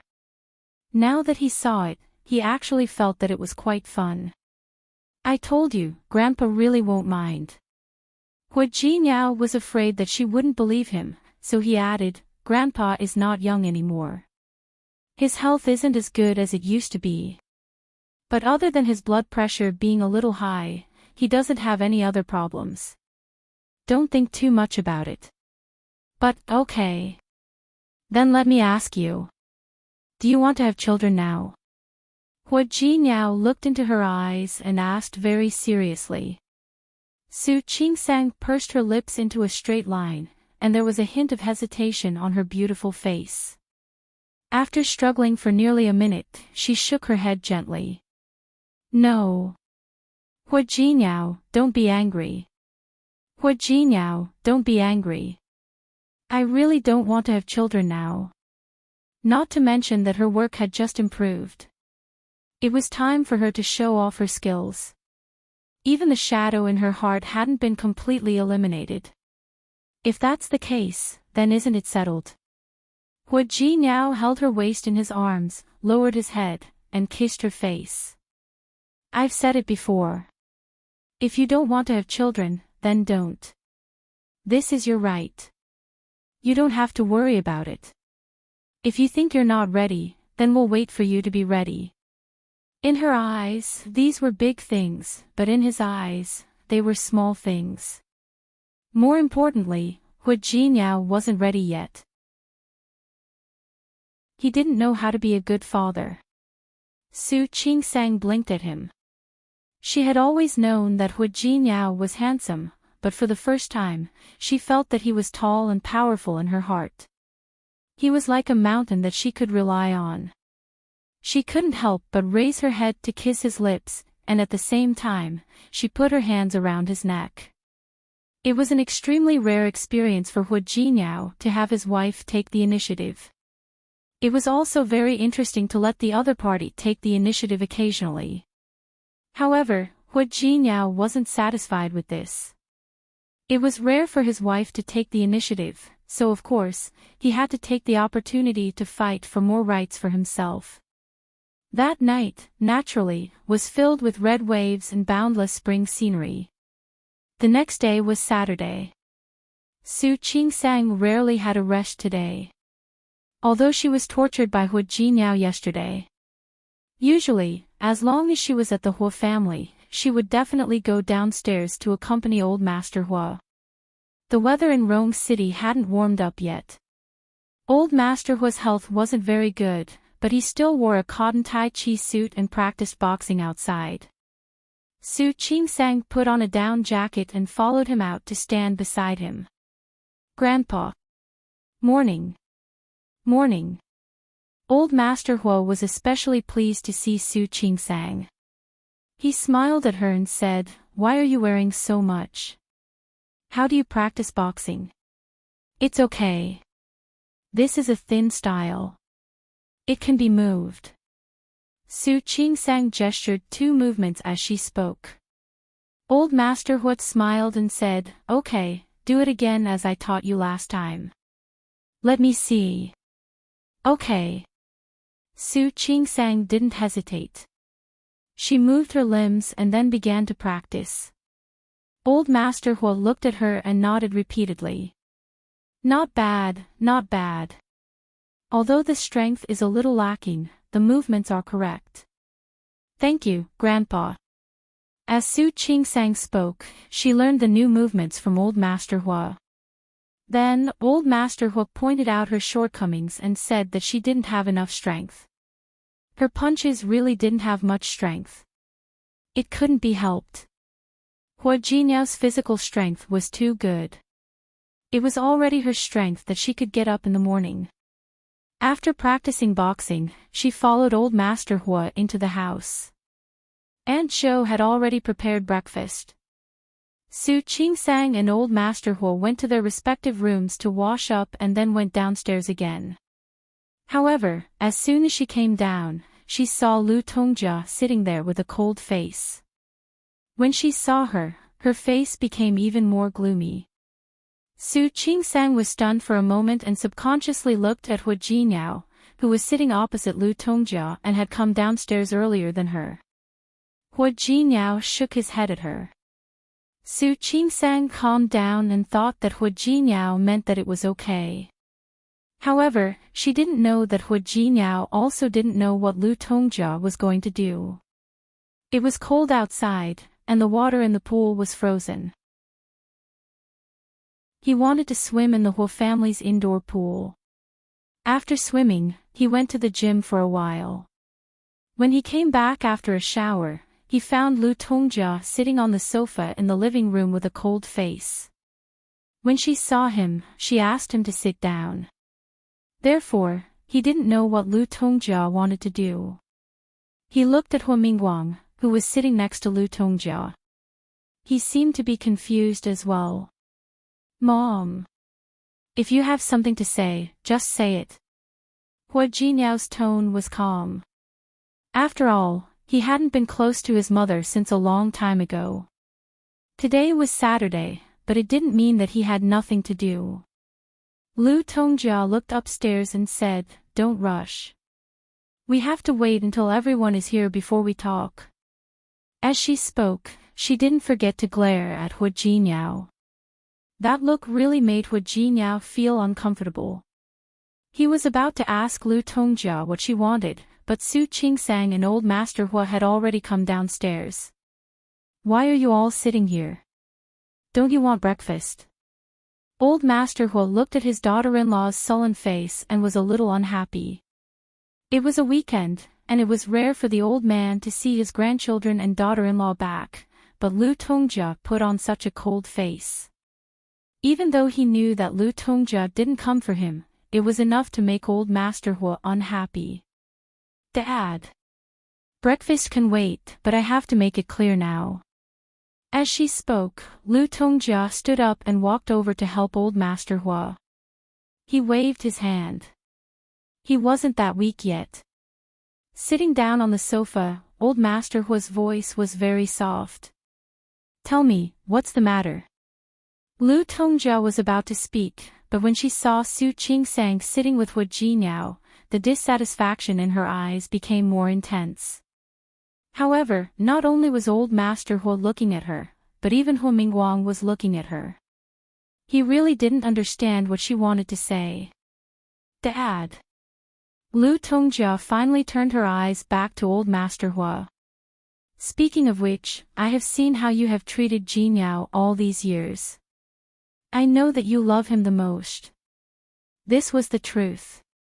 As the eldest grandson of the Hua family, Hua Jinyao had been smart and handsome since he was a child. He was especially calm. Ever since he took over the Tianyu group, he had almost never done anything that people would find fault with. Chapter 486. Not to mention the fact that Hua Jinyao had married a daughter-in-law that she didn't like. She didn't like any of the things that had happened after the marriage. She didn't like Su Qingsang's family background at first. She didn't like Su Qingsang's illegitimate daughter. So what if she was Su Qinghui and Li Qianchue's daughter?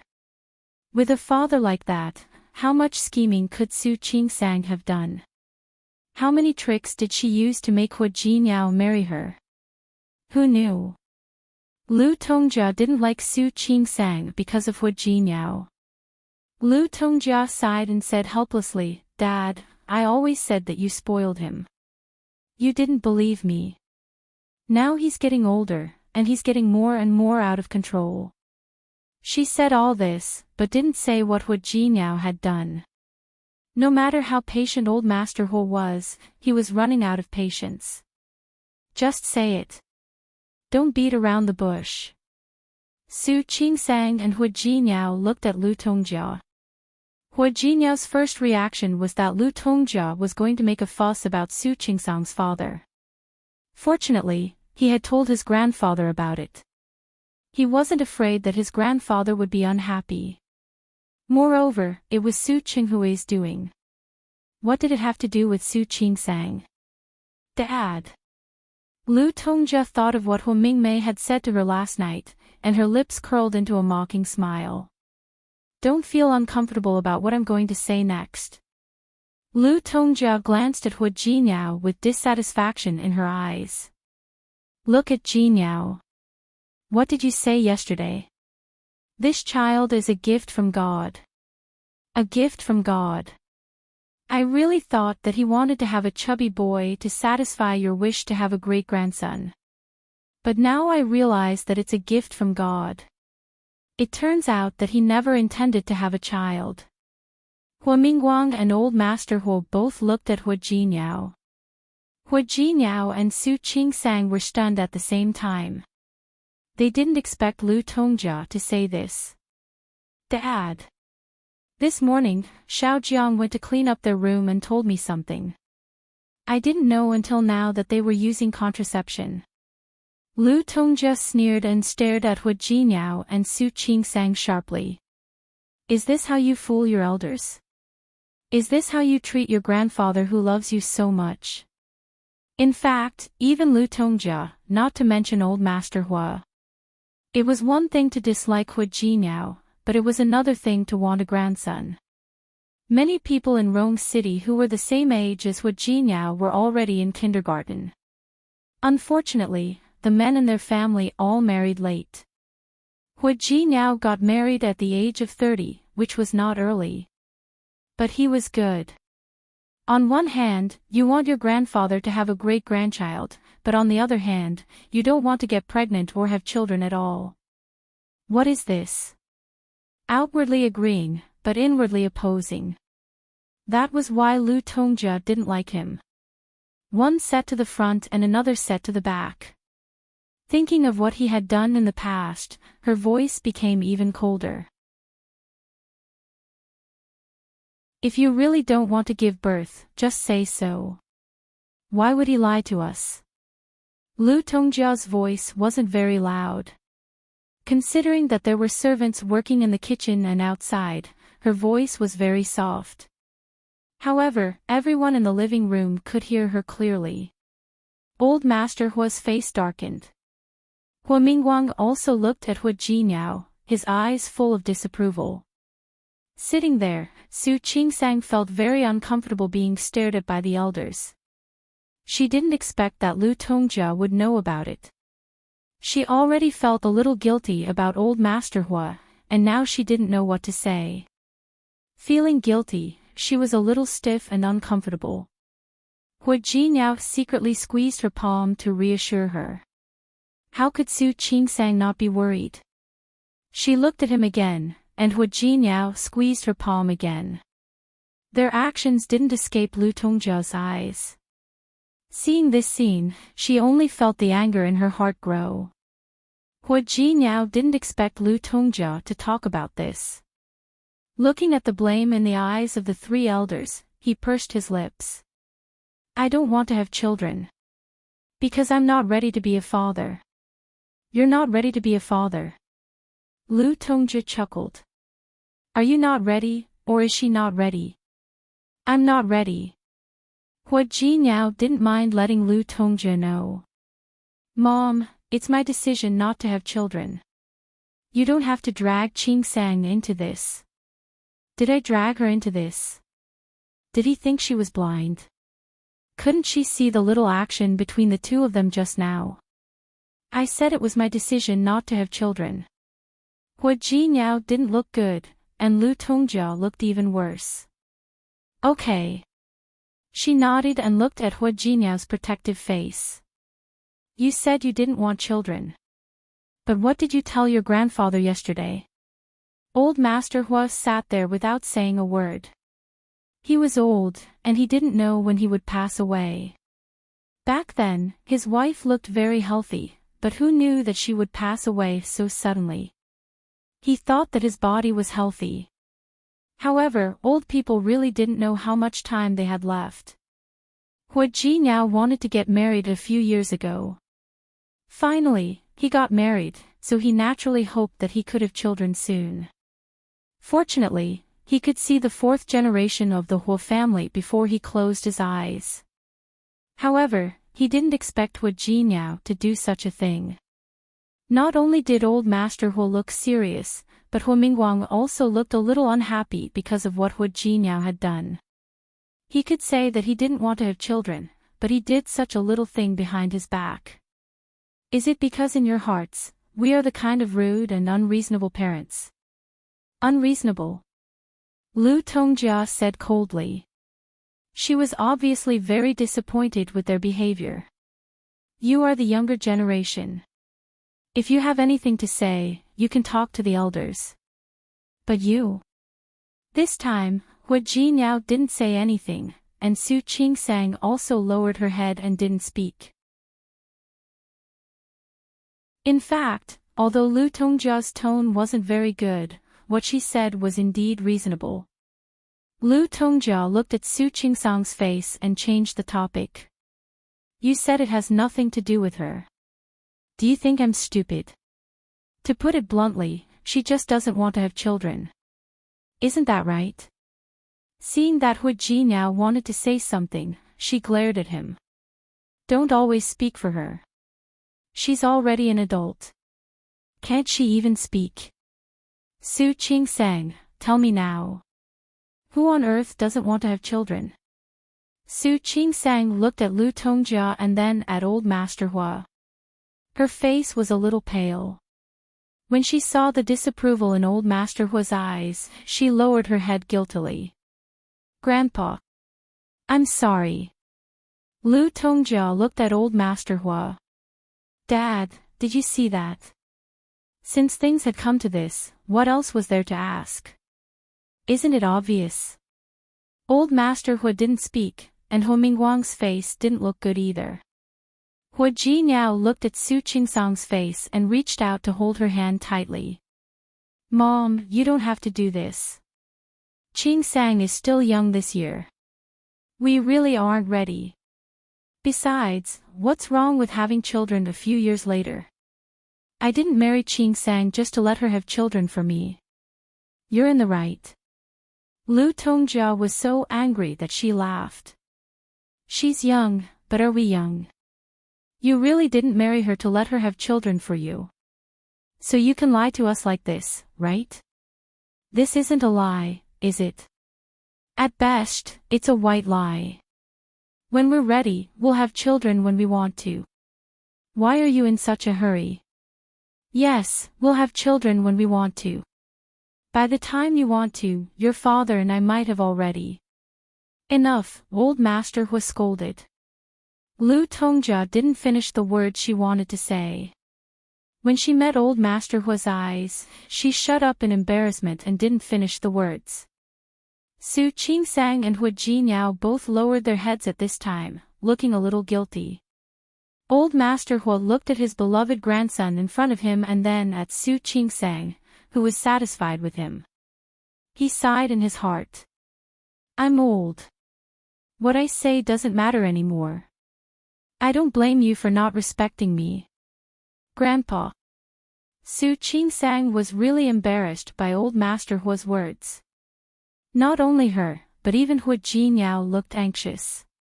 He looked at old Master Hua and wanted to say something, but stopped. Do whatever you want. Old Master Hua stood up and glanced at Hua Jinyao. His eyes were full of disappointment. Grandpa. Su Qingsang saw his eyes and suddenly became anxious. She suddenly stood up and wanted to explain to Hua Jinyao. Old Master Hua waved his hand, but he didn't want to listen anymore. You guys go eat. I'll go back to my room. Grandpa, old Master Hua refused to say anything else. He turned around and went upstairs. The atmosphere in the living room suddenly became cold. Hua Jinyao stood up and wanted to go upstairs to see old Master Hua. Hua Mingguang stopped him. Sit down. Su Qingsang and Hua Jinyao sat down. Both of them didn't look good. Especially Su Qingsang. She really blamed herself at this time. Old Master Hua was an extremely open-minded person. If she and Hua Jinyao didn't want to have children, they could have told him directly. It was really not good to be like this. What? Don't what I said work? Hua Mingguang saw that Hua Jinyao was standing still, and his voice became a little deeper. He rarely spoke to Hua Jinyao in such a harsh tone. It was also the first time that Su Qingsang saw her father-in-law get angry. She pulled Hua Jinyao's sleeve and motioned for him to sit down. Hua Mingguang saw that they sat down and wasn't in a hurry to speak. Instead, he called the housekeeper, Uncle Ching, and asked him to personally bring breakfast upstairs to old Master Hua. Uncle Ching had been the housekeeper of the Hua family for decades. Old Master Hua would still listen to what he said. Uncle Ching didn't hear the argument in the living room just now, but it didn't stop him from knowing that the owner was in a bad mood. After agreeing, he left. Hua Mingguang looked at Hua Jinyao. In fact, not only did old Master Hua like this eldest grandson, but he was also satisfied with this son. He would never have said such satisfaction in front of Hua Jinyao after what had happened before. Even after so many years, he sometimes seemed to be a little discouraged by Hua Jinyao on the surface, but in fact, he knew in his heart that this child was outstanding. Chapter 487. I always thought you were sensible. Hua Mingguang's tone wasn't harsh, but he sounded disappointed. The mistake he made when he was young could be said to be because he was young and insensible. But now he was an adult. A 30-year-old person should be able to understand things, right? Hua Jinyao, do you think that no one in this family is worthy of your trust? Do you think that no one in this family is reasonable? Hua Jinyao didn't speak. Hua Mingguang sneered. Your mother is strict with you, but is that the reason you respect us? Dad. I didn't mean that. Hua Jinyao might have talked back to Lu Tongjia. But he respected his father and grandpa from the bottom of his heart. You didn't. If you didn't, would you fool your grandpa like that? You know that he's wanted you to marry him for so many years, and you know that he's wanted to have a great-grandson for so many years. Is this how you repay him? Hua Jinyao was silent for a few seconds, then said, Dad, I said that I didn't mean that. You know whether you did or didn't. You're old now, and you have your own ideas. You don't have to listen to the elders. Hua Jinyao pressed his lips together. Su Qingsang looked at him worriedly. She put her hand on the back of his hand and signaled him to stop talking. I think you've been too busy lately. How about this? Let Yifan take care of the Ike's cooperation case. Hua Jinyao suddenly raised his head and looked at Hua Mingguang. Dad, do you know what you're talking about? Of course I do. Yifan's not bad. I believe he can do it. As for you, you should spend more time with your grandpa. Hua Jinyao clenched his fists by his side.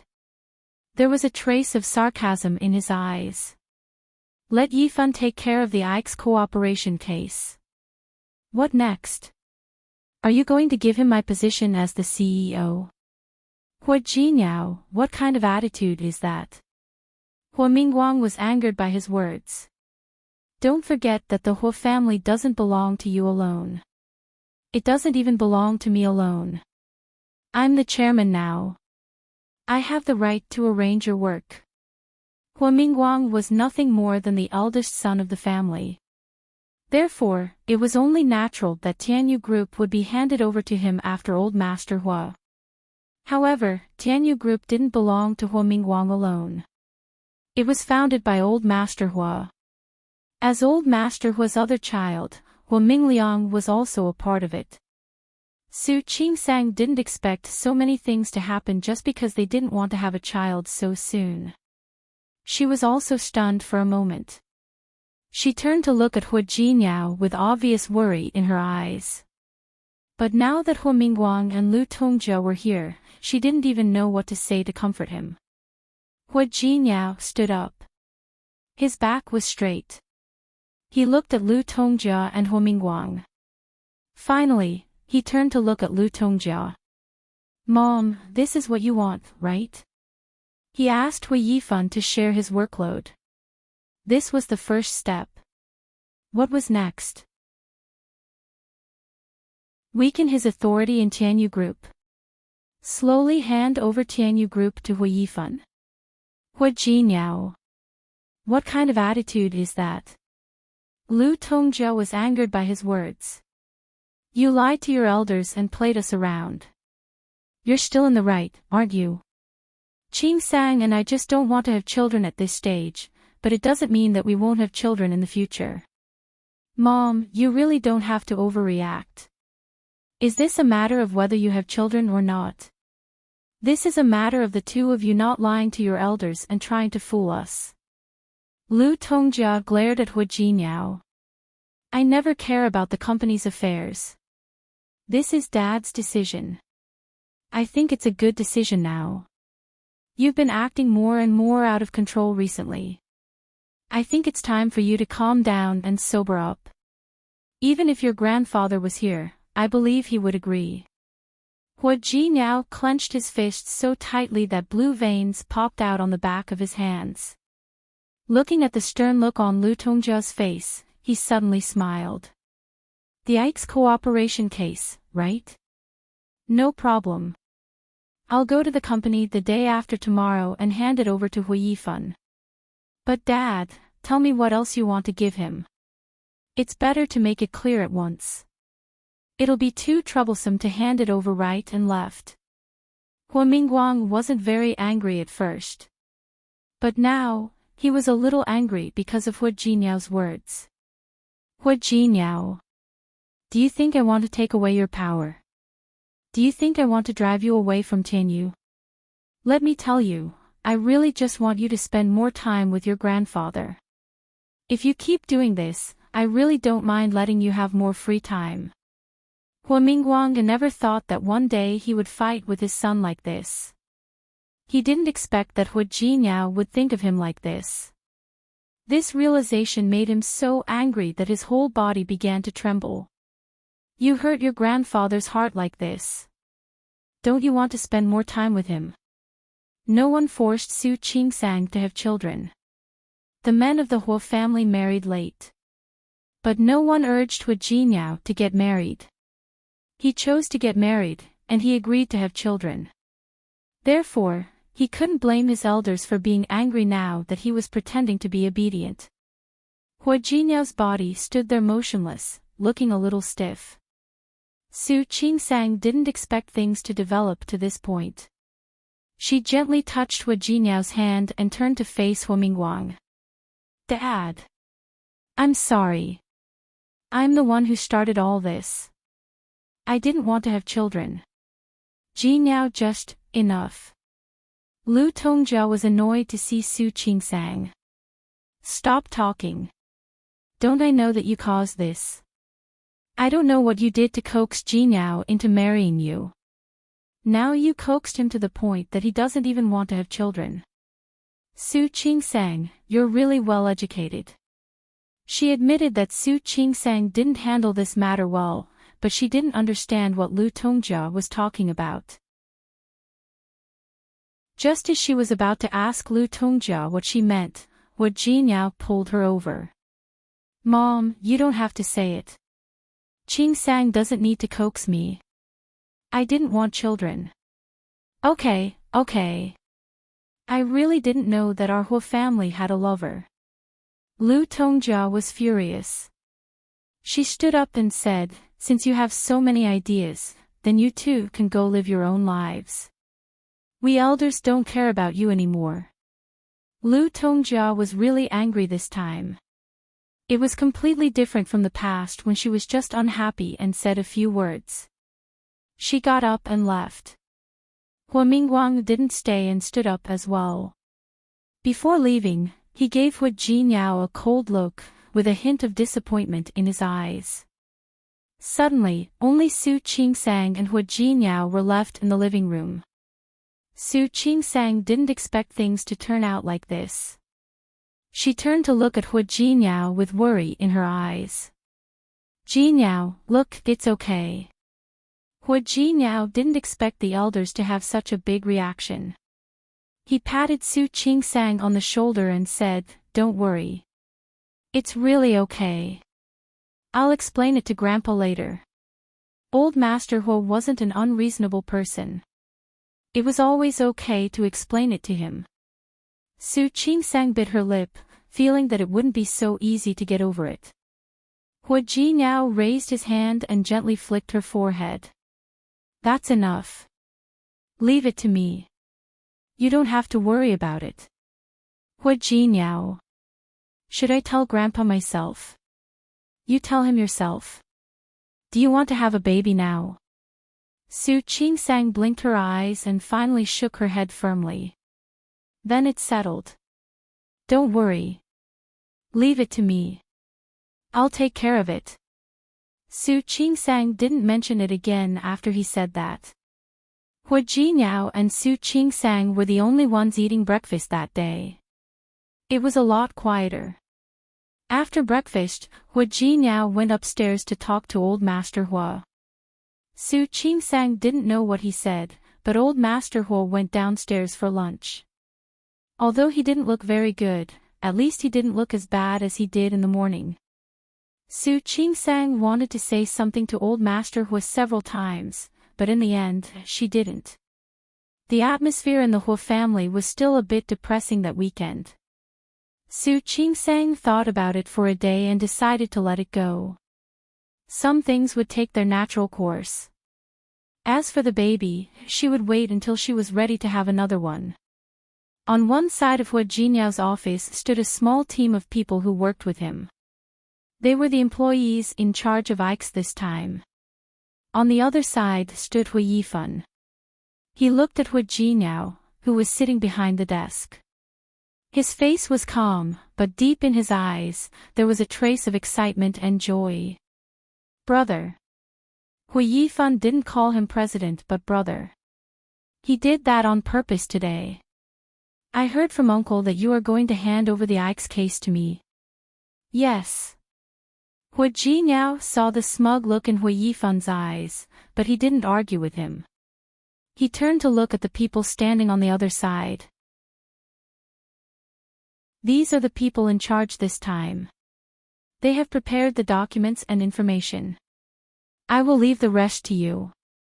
If you are not used to these people, you can change them to someone you want. Brother, you are too kind. Hui Yifan smiled. The people you trained are naturally good. I am very relieved. Hui Jinyao didn't say anything. He gave the project manager a look. He nodded and turned to Hui Yifan. Vice President Hui, let's talk in your office. Okay. Hui Yifan nodded. When he turned to look at Hui Jinyao, the smile on his face faded a little. Brother, I will leave now. I will talk to you if there is anything else. Since Dad said to leave it to you. You can be in charge. You don't have to talk to me anymore. Okay. I know what to do. After saying that, Hui Yifan left Hui Jinyao's office with the group of people. As soon as they left, Yang Wenchang came in immediately. He looked at Hui Jinyao with some worry in his eyes.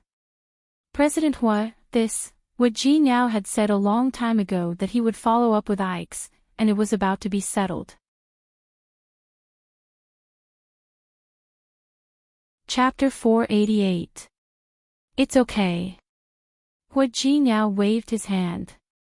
It's just an Ike's case. I've already made the first 80 steps. He'd be an idiot if he couldn't get it done. Hui Mingguang just wanted to give him a blow. He didn't really want to deny his job. If that was the case, he wouldn't be able to be the president anymore. Yang Wenchang understood and thought of something else.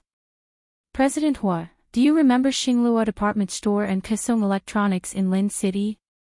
Yes. Because they had attacked Xiang Kaiping, he had dealt with the two companies. The people there said that the original owners of those two companies have been in a big fight recently. That's a small matter. Ask Zhang Yang to handle it. Yes. Yang Wenchang had the same idea. There's one more thing. What? Your father-in-law. Yang Wenchang paused. What about him? Hui Jinyao only knew that Su Qinghui and Li Qianxue had divorced. He hadn't paid attention to what happened after that. You know, we had a lot of cooperation with the Li Group because of your relationship with the president's wife. Vice President Su was in charge of those things. But now, for some reason, she's been replaced. I just want to ask, what happened after that? Yang Wenchang had been called back by Hui Jinyao to deal with something. In addition, he had been running errands for Xiang Kaiping, so he didn't know that Su Qingsang was Li Qianxue's daughter. Su Qingsang was the illegitimate daughter of the Su family and didn't have a good relationship with Li Qianxue. Su Qinghui didn't want it anymore. Does that mean that we can change some of the terms of our cooperation in the future? No need. We'll stick to the previous agreement. Thinking of this, Hui Jinyao remembered that he forgot to tell Yang Wenchang about Su Qingsang. He briefly told him about Su Qingsang. Looking at Yang Wenchang's shocked face, Hui Jinyao thought of Li Qianxue's reaction after she recognized Su Qingsang. Remember, we'll be working with the Li Group for a long time. Therefore, the cooperation with the Li Corporation should be based on the original terms. Cooperation was a win-win situation. It would be best if everyone could be happy. Yes. I got it. Hearing this, Yang Wenchang understood. Looking at Hui Jinyao's attitude, he knew how to treat Li Qianxue and the Li Group in the future. Su Qingsang had lunch with Li Ting at noon. She had helped Li Ting on duty twice last time. Li Ting had offered to help her, but Su Qingsang didn't think it was necessary. Li Ting was embarrassed and offered to treat her to a meal. Su Qingsang was not pretentious. She was here to build a good relationship with her colleagues. After eating with Li Ting, she wanted to take a walk to digest the food. Li Ting received a call from her boyfriend halfway. She and her boyfriend were still in a relationship, and they would call each other every morning, noon, and night. Su Qingsang saw the sweetness on her face, and there was a hint of envy in her eyes. She married Hu Jinyao directly, skipping the so-called passionate love period. When she was separated from Hu Jinyao, the two of them would talk and video chat every night, but they had never called each other 3 times a day like Li Ting did. Did she like Hu Jinyao? There was no doubt that he liked it. There was no doubt about that. Did she love him? She also loved him, but she always felt that this love was lacking something. But she didn't know what it was. She thought that it didn't matter. She and Hu Jinyao were already husband and wife, and they would spend the rest of their lives together. She would slowly give more of her heart to him, and slowly make herself love him more and more. She thought that it wasn't difficult. As long as she and Hu Jinyao stayed like this, one day, she would love him so much that she couldn't stop. It was good that things were like this now. Li Ting answered the phone, and then walked slowly.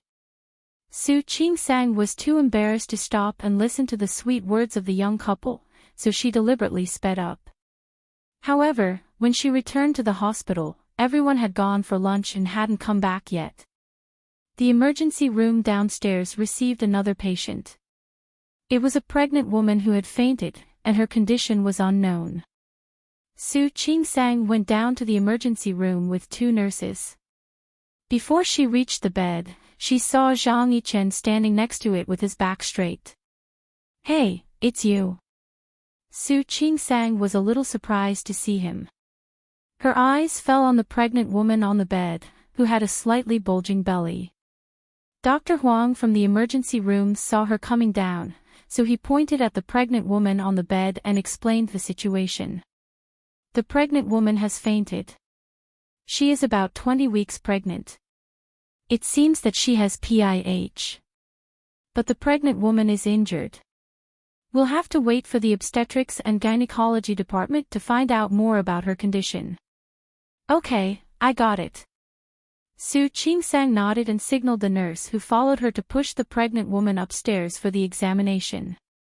She turned around and found Zhang Yichen still standing there. She stopped for a second. She glanced at Zhang Yichen with a hint of a joke. "Did someone blackmail you again? Twice in a row. He was too lucky, wasn't he?" "No." Zhang Yichen didn't look as relaxed as Su Qingsang. "I was driving on Howd Road when I saw her being beaten. I got out of the car to stop it, and she fainted." Zhang Yichen didn't mention how he taught the man who hit the pregnant woman a lesson and how the man ran away while cursing. "I see." Su Qingsang remembered that Dr. Huang had said that the pregnant woman was injured. "Okay, I got it. You can go back now. We'll take care of the rest. Are you going to tell her husband to come?" Su Qingsang nodded. "If not her husband, who?" "It seems that the man who hit her is her husband." Zhang Yichen didn't mind telling her the situation. In fact, he heard it when he got out of the car. The man saw him and tried to stop him, but said, "I hit my wife." "It's none of your business." Su Qingsang's expression became more serious. Okay, I got it. How about this? If there are injuries and it's confirmed that her husband hit her, we'll help her call the Women's Rescue Center. Or if she needs help, we can help her call the police." "Okay."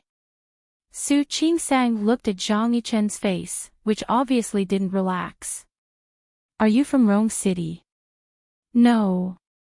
"What's wrong?" "I want to say that if you are from Rong City, they should give you a Good Samaritan award." Su Qingsang thought that he should be given a Good Samaritan award. She had met him 3 times, and he had done a good deed twice. Who else should they give the award to if not him? Zhang Yichen paused for a second. His usually stern face looked a little uneasy, which was rare for him. No need. It's my duty. He was a soldier of the people, so it was his duty to do these things. However, Su Qingsang misunderstood him.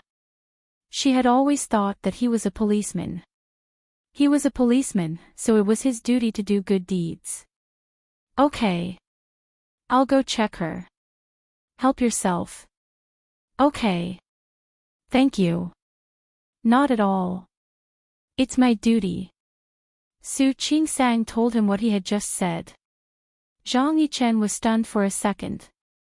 Looking at Su Qingsang's back, a faint smile appeared on his face again. Su Peijian looked at the office in front of her, dissatisfied. This office was much smaller than her one in the Li group. She thought about Xiang Caiping's villa and this office. She really thought that Xiang Caiping was stingy. Speaking of which, she had been with Xiang Caiping for nearly half a month. Finally, Xiang Caiping let her manage the 2 supermarket chains under her name. Su Peijian thought so, but she didn't know that Xiang Caiping let her rest for a while before bringing her here because she didn't want her to be too tired. Previously, Xiang Caiping thought that she was old and wanted to go to Lin City to find her daughter. The 2 supermarkets were managed by professional managers, and she was only responsible for collecting dividends. Now that her daughter was back, she didn't want Su Peijian to work for someone else. Naturally, she had to take over. She had been working for a long time. Last week, Xiang Caiping brought her here and introduced her to some of the old employees who had worked hard with Xiang Caiping. Later, Xiang Caiping asked those employees to take care of Su Peijian. All of Xiang Caiping's kindness was unnecessary in Su Peijian's eyes. Why did she need those old employees to take care of her? They should take care of themselves first. She was the boss. Since when did those people get to take care of her? Thinking of this, Su Peijian began to feel that Xiang Caiping was stingy again. She still remembered how Li Qianxue was so powerful in the company. No one in the entire company dared to look down on her. Xiang Caiping, on the other hand, was obviously the boss, but she lowered her status and asked the employees to take care of her. Su Peijian flipped through the documents in front of her, feeling bored. These things were too easy for her. Moreover, there were already professionals who had done the important things. However, she was willing to admit that Xiang Caiping had a certain level of economic acumen. Most of the goods in her supermarkets were negotiated with the factories one by one, skipping the distributors. Therefore, the prices were more advantageous than ordinary supermarkets. This was also the key reason why the 2 supermarkets of hers had always been doing well. For example, the documents she was reading now were negotiated by Xiang Caiping herself. They were only supplied to their supermarkets. When she saw a number on the report, Su Peijian was stunned. Then, she called the manager of the purchasing department over. What's with this prosperity? She pointed at the number and glanced at the person in front of her coldly.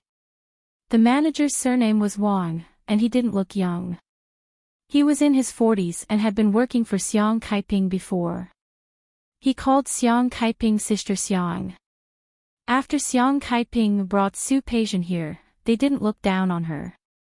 After all, they were all grateful to Xiang Caiping. At this moment, Manager Wang's gaze fell on the number on the report, and his expression was a little strange. Chapter 489. Su Peijian had worked for the Li Group for 3 years. She had been carefully trained by Su Qinghui before she went to college. Not to mention anything else, she was quite sharp when it came to numbers. It was a piece of cake for her to come up with a report like this. After all, compared to the Li Group, the two supermarket chains were nothing. Mr. Su. Manager Wang had been working for Xiang Kaiping and was very close to her. Now that he saw Su Peijian, he didn't look down on her. The boss of Xingxing is he. He set the price last month. He said the price of raw materials increased. Xingxing produced office supplies, and all the paper-related products had increased the price this time. What kind of raw materials can increase the price by 10%? Are you blind? He didn't just mention paper-related products. He also mentioned other products that had nothing to do with paper. How dare you give me such data? What? Did he think she was easy to fool because she was new? Mr. Su, it's not our fault. We've already talked to Sister Xiang, but she said she's been working with him for a long time, so... That's enough.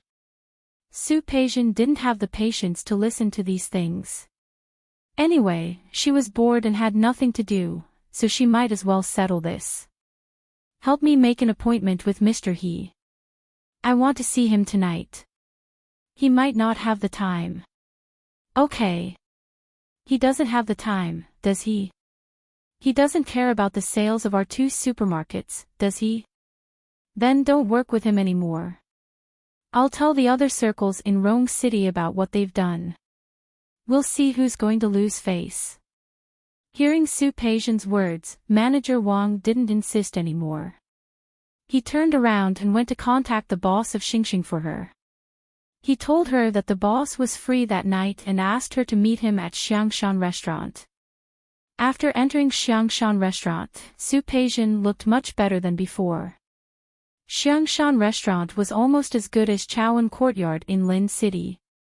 He followed Manager Wang upstairs. It didn't take long before He Xingxian arrived. The boss of Xingxing was called He Xingxian. He was a middle-aged man in his 40s. He was slightly plump and looked friendly when he smiled.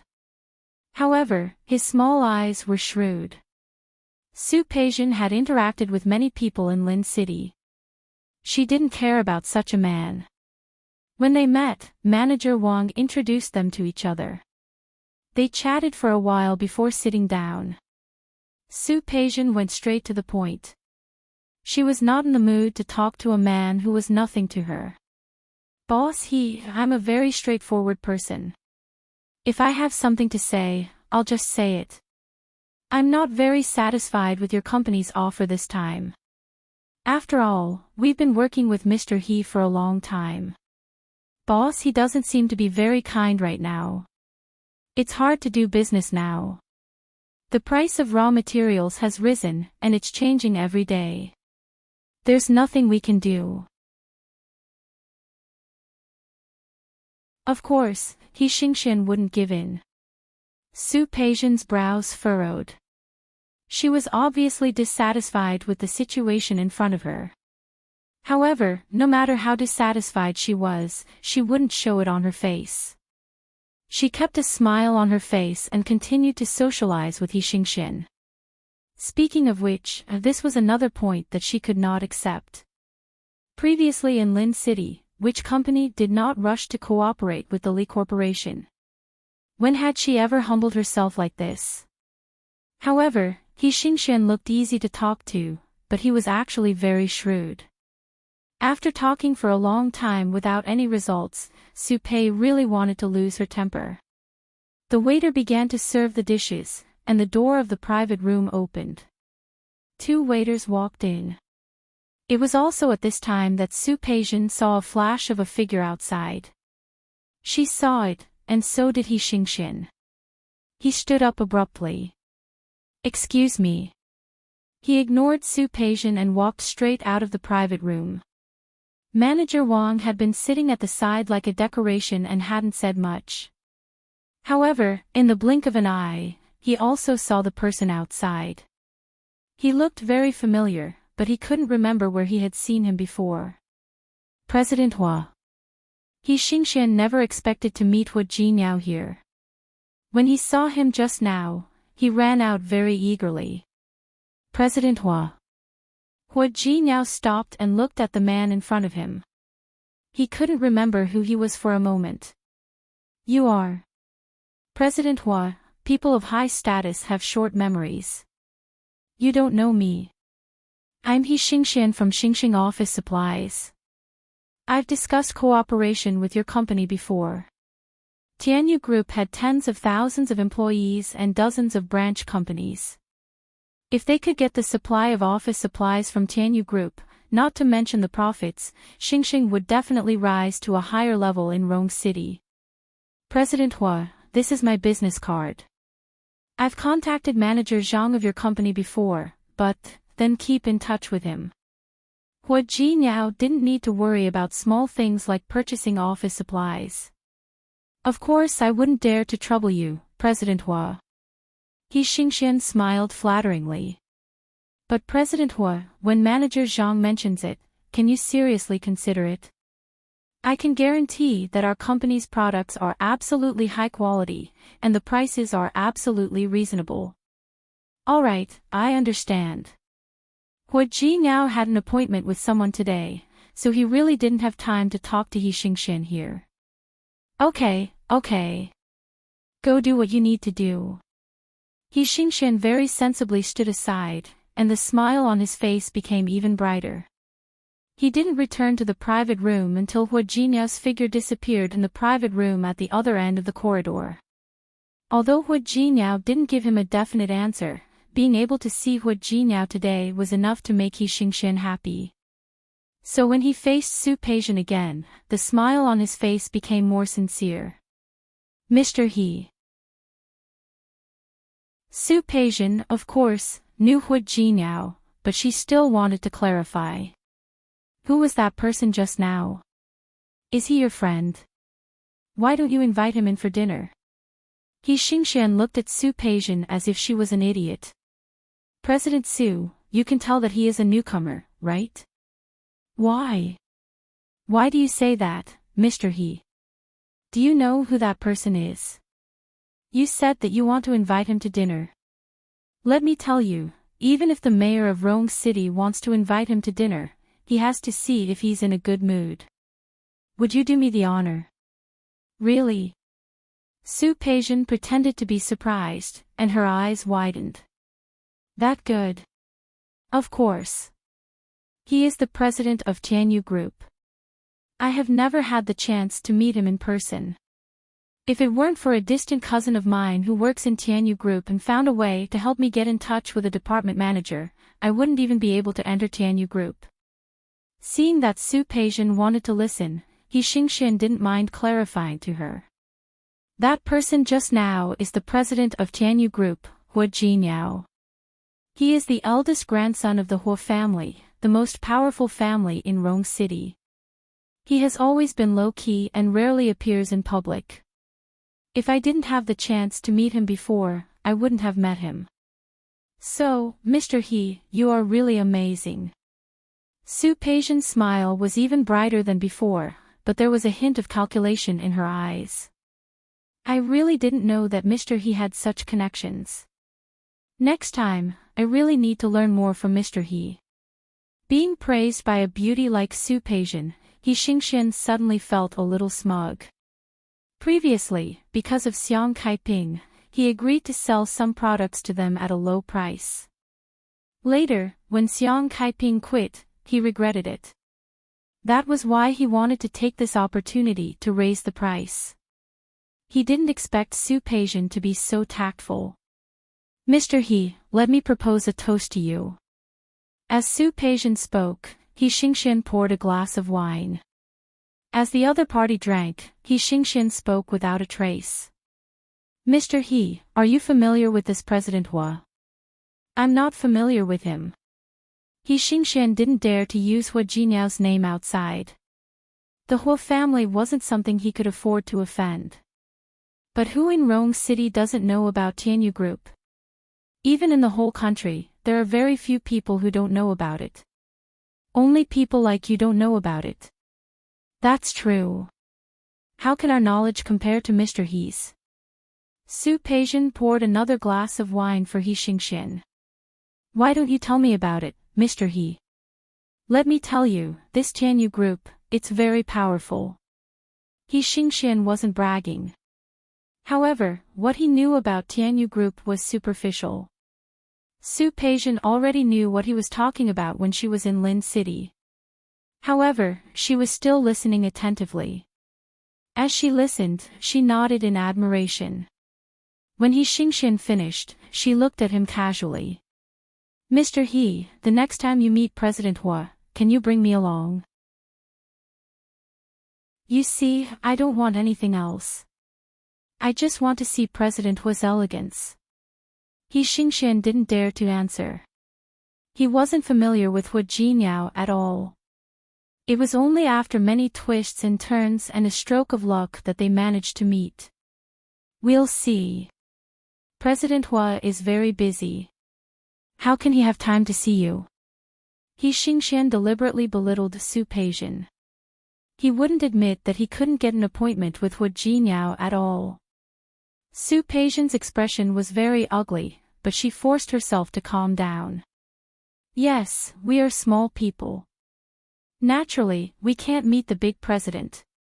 But isn't there Mr. He? When the time comes, we can bask in your glory. This flattery made He Xingxian feel very comfortable. He drank another 2 glasses of wine. He waved his hand. What's wrong with that? I'll let you know the next time I go to Tianyu Group. Then I'll thank you in advance, Mr. He. Su Peijian poured him another glass of wine and got down to business. Look, Mr. He, you're such a straightforward person. You don't have to change the price we agreed on with my mother, right? Okay, let's do it the original way. He Xingxian looked at Su Peijian, a great beauty, and his eyes lit up. If it weren't for Manager Wang sitting next to him, he would have reached out to take advantage of her. Su Peijian was disgusted, but she didn't show it on her face. So what if it was Tianyu Group? So what if it was Hua Jiniao? Now that I'm here, some things are different. He Xingxian, who was drunk and blurry, didn't see the scheming look in Su Peijian's eyes. Su Peijian's eyes were filled with a cold smile.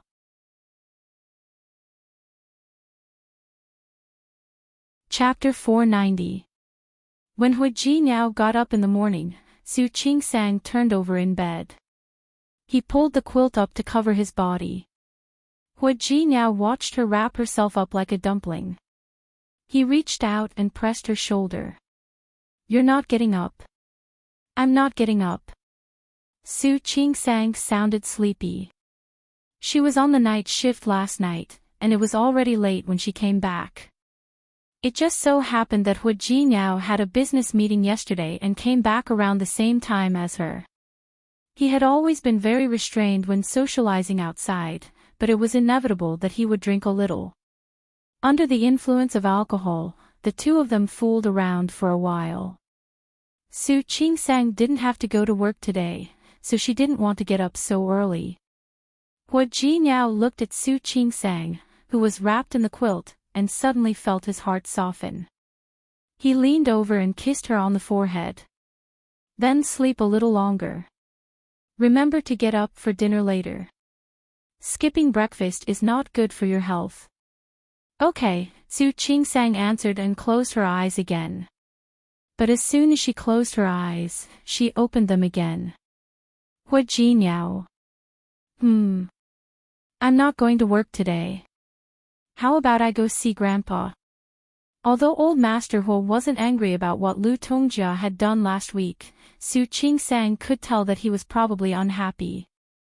Su Qingsang knew that Old Master Hua was not angry anymore, but she still wanted to explain to him. Hua Jiniao sat by the bed and looked at her. He raised his hand and gently stroked her cheek. Her skin was really good, delicate and smooth. Hua Jiniao. Su Qingsang turned her face to the side to avoid his hand. Let me ask you, should I pick out a gift for Grandpa? What do you think we should give her? With Old Master Hua's status, he naturally didn't lack anything. However, Su Qingsang wanted to make the old man happy. Of course, she wanted him to like the gift. Hua Jinyao could see through her at a glance. It's okay. Grandpa is really not angry. In fact, he was also one of the people who didn't want to have children. He hadn't thought about becoming a father at such a young age. Lu Tongjia thought too highly of him by saying that Su Qingsang had instigated it. Was he the kind of person who would listen to a woman's encouragement? He also said the same thing to Old Master Hua. Although Old Master Hua was unhappy, he didn't mention it again after hearing the reason. Therefore, Su Qingsang really didn't need to think about these things anymore. Don't think too much, I'm going to work. Hua Jinyao kissed her again and left for work. He said so, but Su Qingsang couldn't just let it go. She had seen Old Master Hua's attitude toward her since she came to Rong City. Since Hua Jinyao didn't want to tell her, she would think about what to give him. Su Qingsang rarely picked out gifts for her elders. In the past, he had only given gifts to Su Qinghui and Li Qianxue out of respect. After they met, Li Qianxue couldn't wait to give her the best. Even Xiang Kaiping didn't know what to give Old Master Li at the moment. Su Qingsang felt a little conflicted. After leaving the department store, he unknowingly walked to a small road behind the department store. When she came back to her senses and wanted to retreat, she seemed to hear something in the alley beside her. Su Qingsang knew that curiosity killed the cat, so she quickened her steps and was about to walk outside. She didn't expect that the people in the alley would come out at this time. There were two men, one with a crew cut. The moment he saw Su Qingsang, his eyes turned cold. His sharp eyes startled Su Qingsang. She instinctively took a big step back. However, when she saw the man behind the bald man, she resisted the urge to run away. The good young man who did what was right. Zhang Yichen was also surprised to see Su Qingsang. He didn't understand why she was here. He glanced at the man with the crew cut and signaled him to go first. The man looked at Zhang Yichen and said, "She heard it." "I didn't hear it." Su Qingsang hurriedly raised 3 fingers and said, "I just got here. I didn't hear anything." Trying to cover up something only made it more obvious, but Su Qingsang really didn't hear anything. The man with the crew cut became even more worried and took a step forward. Zhang Yichen patted him on the shoulder and said, "Go ahead." She really didn't hear it. The man with the crew cut obviously didn't agree with Zhang Yichen's words, but he didn't think too much about it. He glanced at Su Qingsang one last time. His eyes were full of warning, which made Su Qingsang's body tremble a little. Then he turned around and left. Su Qingsang patted her chest. When she saw Zhang Yichen's face, she trembled again. She pressed her body against the wall behind her. It was still early February, and the temperature was very low. Su Qingsang felt sweat on her back. She thought of the few times she had seen Zhang Yichen before, and he had been nice to her, but that was because he did good things. However, there was no rule in this world that said good people wouldn't do bad things. Looking at Su Qingsang's scared face, Zhang Yichen took 2 steps forward and stood in front of Su Qingsang. It wasn't the weekend, and the weather was still cold. There weren't many people in this alley. Su Qingsang swallowed. When Zhang Yichen stood in front of her, she cleared her throat. "Well, I really didn't hear what you said. It was a beautiful misunderstanding." Su Qingsang wanted to explain more, but Zhang Yichen raised his hand. Su Qingsang was startled. She closed her eyes at once. Then she realized that something was wrong. She quickly opened her eyes. Zhang Yichen's hand was placed on the wall beside her. "You didn't hear me." Zhang Yichen believed that Su Qingsang didn't hear him. His ears were very sharp. Su Qingsang's footsteps didn't escape his ears. He didn't say anything after hearing someone approaching. So Su Qingsang couldn't have heard anything. However, looking at the woman in front of him, who was no longer calm and composed like she was in the hospital, he had that thought again. The woman in front of him was quite interesting. Su Qingsang. Su Qingsang had her name tag in the hospital, so it was normal for him to know her name. However, this made Su Qingsang even more scared. Sir, I really didn't hear what you said. She tried to calm herself down. She knew that some perverts would get more excited when they saw others scared. Can I trouble you to move aside for a moment? Zhang Yichen didn't move. He stared at Su Qingsang's face and suddenly lowered his head. Su Qingsang became more and more nervous. Zhang Yichen's face was getting bigger and bigger in front of her. She couldn't help but raise her hand to slap him. However, her hand was caught in midair. Zhang Yichen not only grabbed her hand easily, but also successfully made it so that she couldn't break free. Zhang Yichen moved closer to her face again. Su Qingsang was startled. Seeing his face getting bigger and bigger in front of her, she wanted to raise her other hand. However, unfortunately, she was caught by him again. Let go of me. With both of her wrists in his hands, Su Qingsang was at a complete disadvantage. Looking at her surroundings, she really regretted going out alone today. Her phone rang. It was Hu Jinyao. She wanted to answer the phone, but the man was still holding her hand. She tried a few more times, but she couldn't break free no matter how hard she tried. Anger rose in her heart. Su Qingsang's voice became colder. Sir, you'd better let go of me. I'm not someone you can afford to offend. Tianyu Group was quite powerful in Rome City, wasn't it? If this man really dared to do anything, she believed that Hu Jinyao wouldn't go easy on him. Really? Zhang Yichen was about to let go. He just wanted to scare the woman. However, her words made him tighten his grip on her hand that he was about to retract. You're not someone I can afford to offend. Do you know what kind of person I am? Su Qingsang clenched her teeth. She had a good impression of this man because he had helped her twice in a row, but now, there was nothing left. Anyway, you're not a good person. Yes. Yes, you also said that I'm not a good person. Since I'm not a good person. Su Qingsang's face turned pale. Yes, ordinary people couldn't afford to offend Tianyu Group.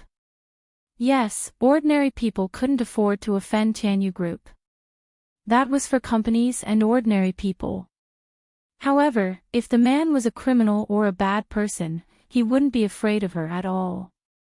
Su Qingsang calculated in her mind.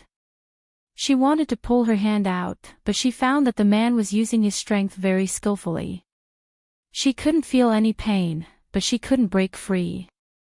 Su Qingsang's phone stopped ringing. She calmed down. Sir, what do you think about this? Go ahead. You guys are doing this kind of business. Su Qingsang thought for a while and then thought of the word business. Her voice became softer. It's for money. Let go of me first. You can make any conditions you want. Isn't this easier than doing anything to me directly? How do I know that you won't call the police after you agree to my conditions? Su Qingsang clenched her teeth. I'm in your hands now. How can I call the police? That's not necessarily true. Zhang Yichen stared at her face. For example, you said you were going to transfer money to me, but when you arrived at the bank, you called the police. What do you want then? Su Qingsang was angry. Do you want to kill me? I don't think so. Zhang Yichen looked at Su Qingsang with a mischievous look in his eyes. Su Qingsang had a bad feeling. The next second, the man moved his face closer to hers. Su Qingsang was scared. She thought that he was going to do something to her. However, he only stopped his face about 5 centimeters away from hers. He stared at her face, his eyes slightly dim. Woman, curiosity killed the cat. Don't be so curious next time. Su Qingsang didn't dare to move. Looking at the face so close to hers, she had the urge to slap him. Zhang Yichen stared at Su Qingsang's red lips. For a moment, he really wanted to kiss her. However, he didn't like to molest women. He took a step back and let go of her hand.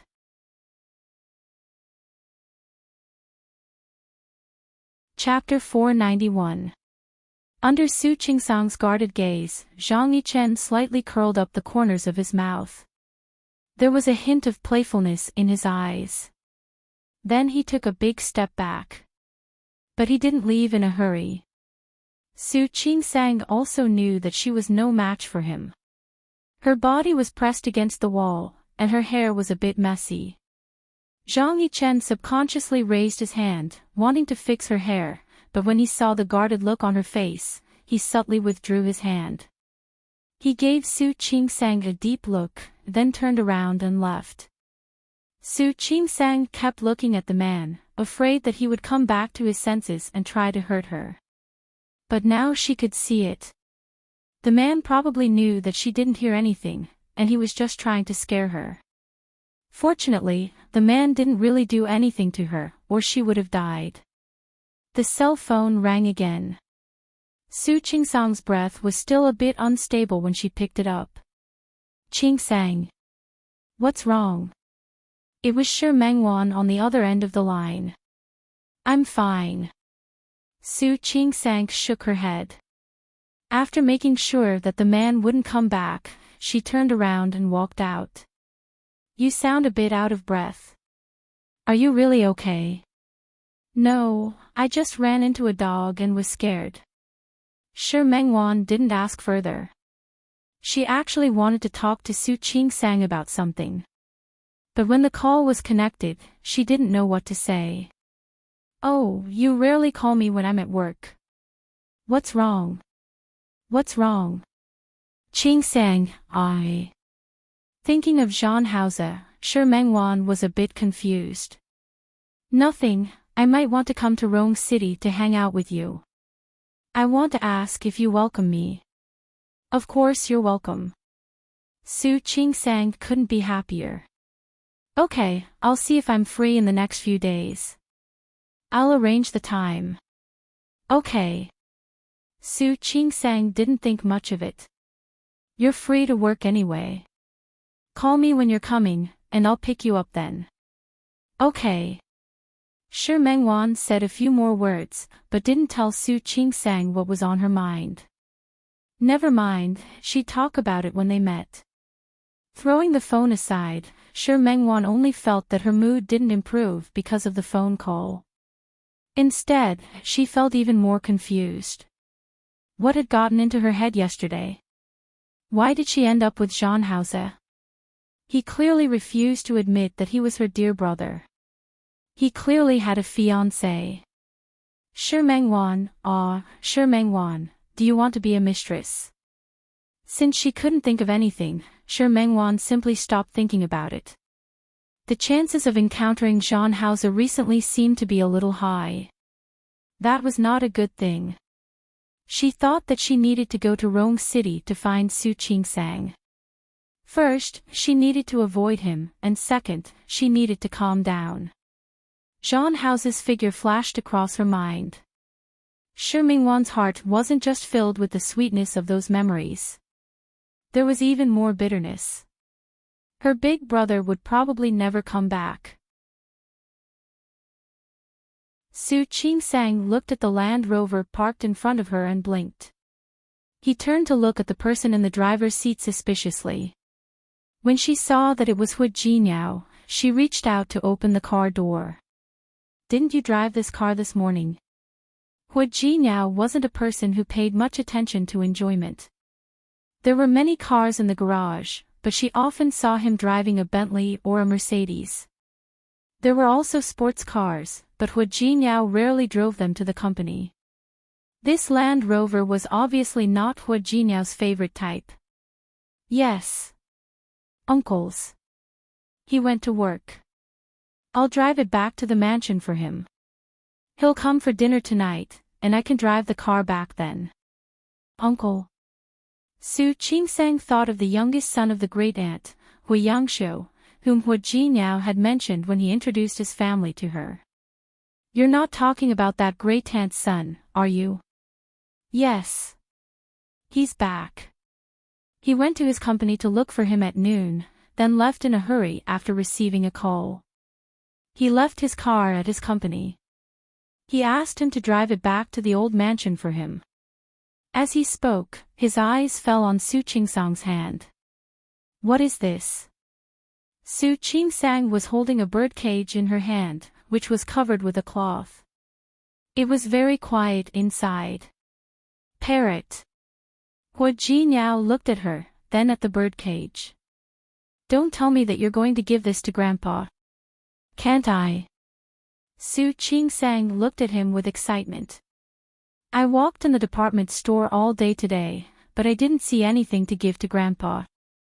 Later, I passed by the flower and bird market, and I thought it would be good to give him a parrot. This is the best one in the shop owner's shop. It can talk a lot. It's very smart.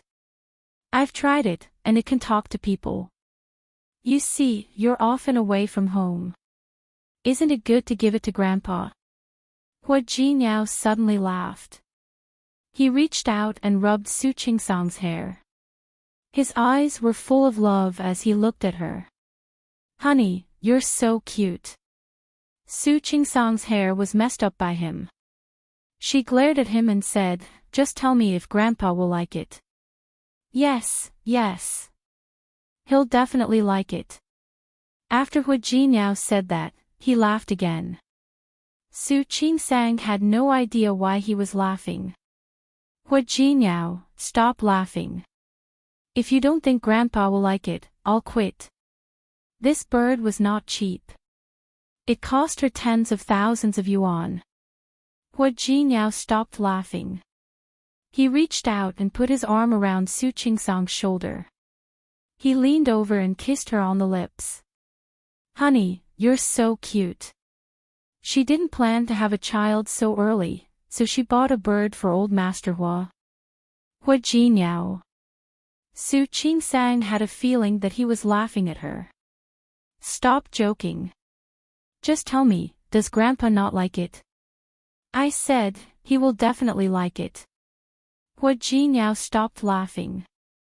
He really couldn't tell that Su Qingsang was so talented. Holding back his laughter, he cleared his throat and said, Honey. I suddenly realized that I'm really lucky.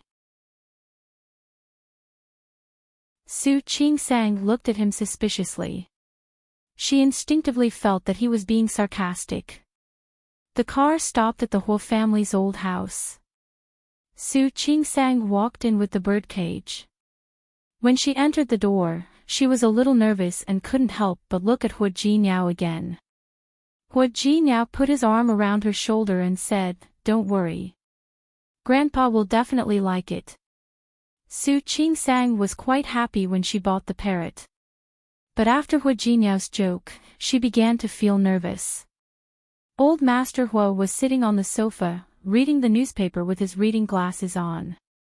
Seeing them coming, he waved at them. Jinyao, Qingsang, you're here. He saw the birdcage covered with a cloth in Su Qingsang's hand at a glance. What is this? Grandpa. Su Qingsang was still holding the birdcage. Looking at old Master Hua, even if she felt that it was inappropriate, she had to give it to him. Grandpa. I saw this parrot when I passed by the flower and bird market today. As Su Qingsang spoke, she took off the cloth on the birdcage. There was a red-beaked, green-feathered parrot inside, which looked very small and beautiful. It can talk a lot. I think it's quite interesting. So I bought it. It's a gift for you. You can play with it if you're free. After Su Qingsang finished speaking, she found that old Master Hua was looking at her with a strange expression. She was nervous again. She couldn't help but look at Hu Jinyao. Hua Jiniao's lips were pressed into a straight line. It was obvious that he was trying not to laugh. Su Qingsang glared at him and turned to look at Old Master Hua. Grandpa, this bird can really talk a lot. And it's all auspicious words. She picked up the bird food that the shop owner gave her and put some in the cage. Say something. The parrot was completely different from before in the shop. It turned its head and ignored Su Qingsang. Su Qingsang was depressed. She knocked on the bird cage. Hello. Say something. The bird didn't even turn its head and didn't look at Su Qingsang at all. After she finished speaking, she remembered that the parrot had a name. But what was the bird's name again? Jade, say something. Right. The bird's name was Jade. Su Qingsang thought for a while before she remembered. Jade, hello. Say something. However, no matter how she teased it, the parrot still didn't speak. Hua Jiniao and Old Master Hua just watched Su Qingsang tease the parrot. Both grandfather and grandson had restrained smiles on their faces. It was really hard for them. It can really talk. Su Qingsang turned to look at Hua Jiniao.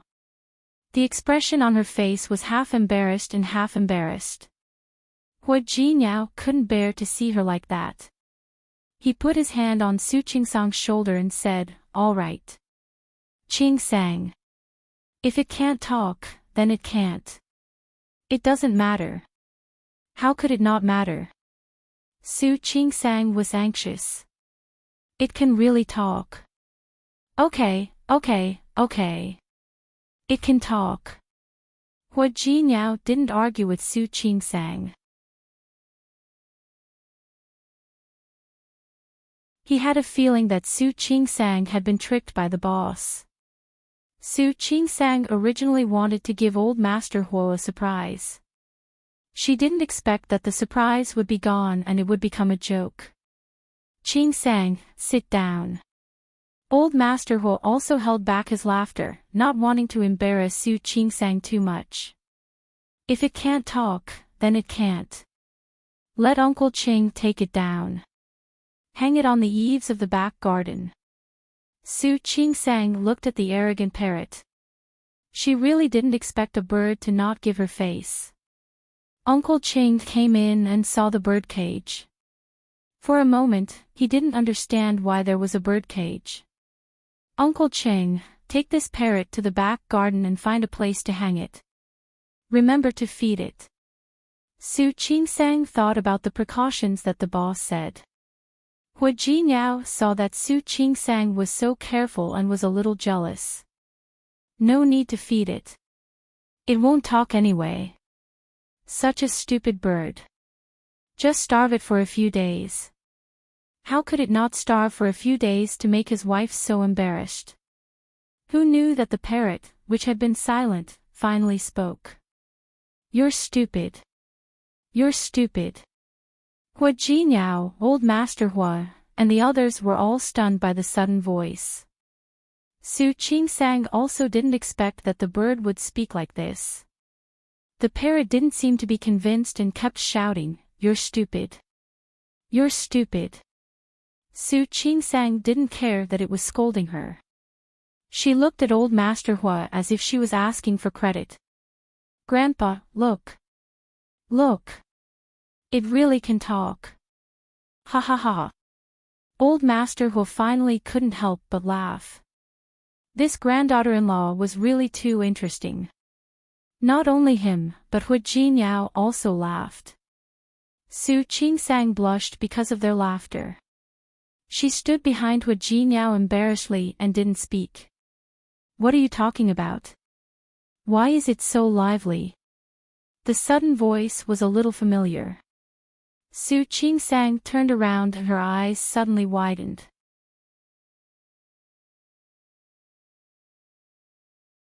Chapter 492. Old Master Hua was so happy about the gift that Su Qingsang had just given him. The smile on his face grew brighter when he saw who it was. Yi Chen is here. Come here. Uncle. Zhang Yichen walked up to old Master Hua and said, Uncle, long time no see. You're still so energetic. I'm not as energetic as you. Old Master Hua looked Zhang Yichen up and down. He was in his 30s and had a steady aura about him. The muscles and tall figure that he had trained in the army were clearly different from ordinary people. You. The last time your mother came, you didn't come with her. They have their business to attend to. I won't join in the fun with them. As Zhang Yichen spoke, he saw the parrot and the person standing beside it. His expression froze for a moment, and his eyes swept over Su Qingsang's face. Hua Jinyao was standing next to Su Qingsang when she came in. He was taller than Su Qingsang, so he blocked most of her body. When he stood in front of Hua Jinyao, he could see clearly. Jinyao, this is, he already had an answer in his heart, but he couldn't help but ask again. Uncle, this is your niece's wife. Su Qingsang. Qingsang, this is the uncle I told you about. He was Zhang Yichen, the youngest son of her great-aunt. Don't be fooled by his young age, he's already a senior colonel. Hello, uncle. The smile on Su Qingsang's face was a little stiff. She had never thought that she would run into Zhang Yichen again at the Hua mansion, right after meeting him in the afternoon. What was even more unexpected was that he was Hua Jinyao's uncle. Thinking of what he had done to her in the afternoon, which had almost been flirting with her, Su Qingsang suddenly felt a little uncomfortable. Hello. After the initial shock, Zhang Yichen quickly composed himself and reached out his hand to Su Qingsang, as if he were seeing her for the first time. Hello. Both old Master Hua and Hua Jinyao were there, so Su Qingsang had to shake his hand. His palms were larger than Hua Jinyao's, and his palms seemed to be rough. Su Qingsang only held it for less than a second before quickly retracting her hand. Zhang Yichen glanced at her again because of her movement. I didn't come to Jinyao's wedding. I came in a hurry today. He didn't prepare a greeting gift. My apologies. Uncle is too polite. We're all family, so we don't mind these empty formalities. He was such a young man, but he had to call him uncle. In terms of seniority, he was superior to her. Su Qingsang felt a little uncomfortable thinking about what Hua Jinyao had done in the afternoon. But one thing was clear. The other party was a soldier, so he was probably on a mission in the afternoon that he couldn't let her know. Thinking of that, the unhappiness and fear in Su Qingsang's heart dissipated a lot. Yes. I'll make up for it next time. Zhang Yichen looked at Su Qingsang's eyes. From this angle, he could only see her slightly puckered lips.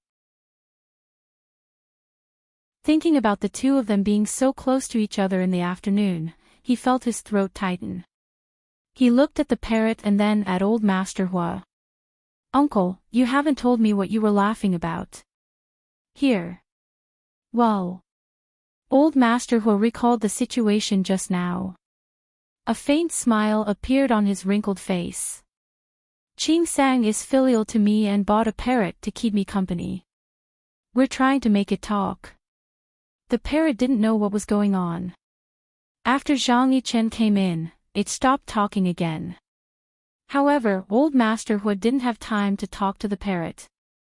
He asked Uncle Qing to take the parrot away, then waved at Zhang Yichen, signaling him to sit down next to him.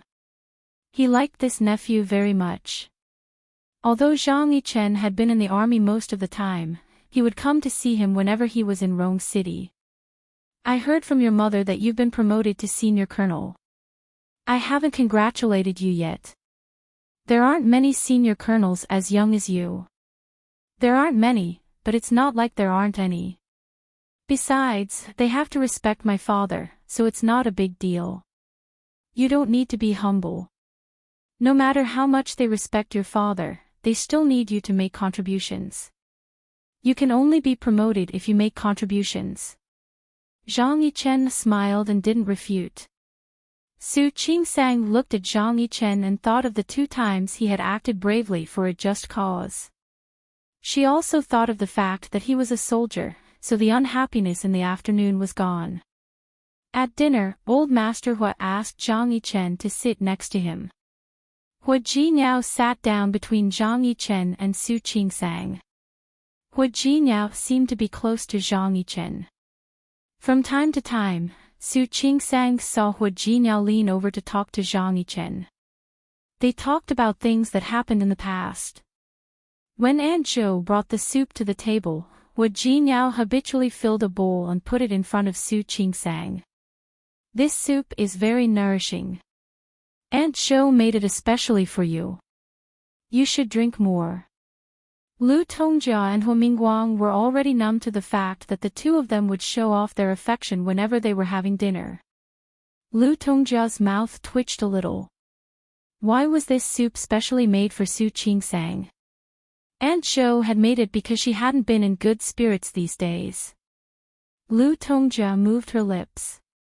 She wanted to say something, but she chose to stay silent when she saw Zhang Yichen. Hua Mingguang didn't say anything either. After all, they were both tired of seeing this scene. Zhang Yichen was the only one who had never seen it before. He sat next to Hua Jinyao and watched him fill Su Qingsang's bowl with soup and put food in her bowl. This was the Hua Jinyao he had never seen before, and this was the Su Qingsang he had never seen before. He remembered the cunning look on Su Qingsang's face when she faced the blackmailer's family in the hospital. He remembered the mischievous tone she used to ask him if he was being blackmailed again when he sent the family to the hospital. And this afternoon, she was clearly scared but tried to stay calm. She looked at him with a guarded expression. His heart beat faster uncontrollably. He lowered his head and focused on the food in front of him. He clearly knew that she was his niece-in-law, but in those few short meetings, he could not get her image out of his mind. Yichen, how long can you stay in Rong City this time? Old Master Hua's voice brought Zhang Yichen back to his senses. 3 days. Then stay at home. Old Master Hua had spoken. Zhang Yichen wanted to refuse, but he saw Su Qingsang put food in Hua Jinyao's bowl with her chopsticks. Surprisingly, he didn't object. Old Master Hua was very happy. He asked Uncle Ching to clean up the room. Su Qingsang took a shower and found that Hua Jinyao hadn't returned to his room. She called Hua Jinyao and found that he didn't answer. She looked at the time, put on her coat and went downstairs. After asking Uncle Ching, Su Qingsang finally found Hua Jinyao in the Hua family's gym. When Su Qingsang walked to the door, she heard sounds coming from inside. The Hua family's gym was very large. Half of it was filled with all kinds of fitness equipment. The other half was covered with thick mats. It looked like it was for yoga. Su Qingsang pushed the door open and saw Hua Jinyao and Zhang Yichen fighting in the open space that she thought was for yoga. It could be seen that the 2 of them were just exchanging pointers, and not really fighting. Zhang Yichen was good at martial arts, and so was Hua Jinyao. The 2 of them fought back and forth for quite a while. However, Zhang Yichen suddenly started to attack Hua Jinyao with his halberd. He changed his style, and Hua Jinyao changed his style. Su Qingsang didn't know how to fight, but she could see that Zhang Yichen was better than Hua Jinyao. Hua Jinyao held on for a long time, but in the end, he was knocked to the ground. When his body was pressed to the ground by Zhang Yichen, he gasped and said, "Are you serious? I'm not good at martial arts." Zhang Yichen stood up and reached out a hand to Hua Jinyao to help him up. "You haven't been training lately, have you?" "Yes." Hua Jinyao didn't deny it. "I have a lot of things to do in the company. I can't be like you, training in the military camp every day. How can I be compared?" He stood up, panted, and punched Zhang Yichen's chest. "Damn you! How could you hit me so hard?" It hurts like hell. He felt that Zhang Yichen wasn't fighting with all his strength like before. He was about to ask why. Out of the corner of his eye, he saw Su Qingsang coming. He immediately became alert. Wife. He quickly walked up to Su Qingsang, grabbed her hand, and said, "You see, I've gone too far. It hurts like hell." Su Qingsang gave Zhang Yichen a discreet glance. Then, she looked at Hu Jiniao with concern. "Where are you hurt?" "Here, here, and here." Hu Jiniao didn't think it was embarrassing to act pitiful in front of his wife. He pointed at several places on his body. Su Qingsang was about to lift up Hu Jiniao's shirt to check, but she stopped when she saw Zhang Yichen walking over. "Go back to the room. I'll help you apply some ointment." "Okay." Hu Jiniao was satisfied to see Su Qingsang's concern. He didn't care that Zhang Yichen was still there. He leaned over and kissed Su Qingsang on the cheek. In the past, Hu Jiniao had shown affection in front of others, but Su Qingsang felt uncomfortable when Zhang Yichen saw it. "Let's go. You don't want to apply the ointment, do you?" "Yes, of course." Hu Jiniao turned around and waved at Zhang Yichen. "Uncle, let's fight again next time." Su Qingsang nodded at Zhang Yichen as a greeting, then left with Hu Jiniao. Zhang Yichen stood there motionlessly. A light fragrance floated in the air. It was Su Qingsang's scent. He saw that Su Qingsang had obviously just taken a shower. The ends of her hair were slightly wet, and there was a light fragrance of shower gel on her body. Even though she had left, the smell still lingered in the air. It gently surrounded him. Zhang Yichen stood there motionlessly. He had grown up in a military camp. Since he was a child, there were no other women around him except for his mother and sister. Those who went on missions with the army didn't count. Most of the women in the military camp were less feminine and more masculine. He didn't have much contact with women like Su Qingsang, but he didn't expect that they would become like this.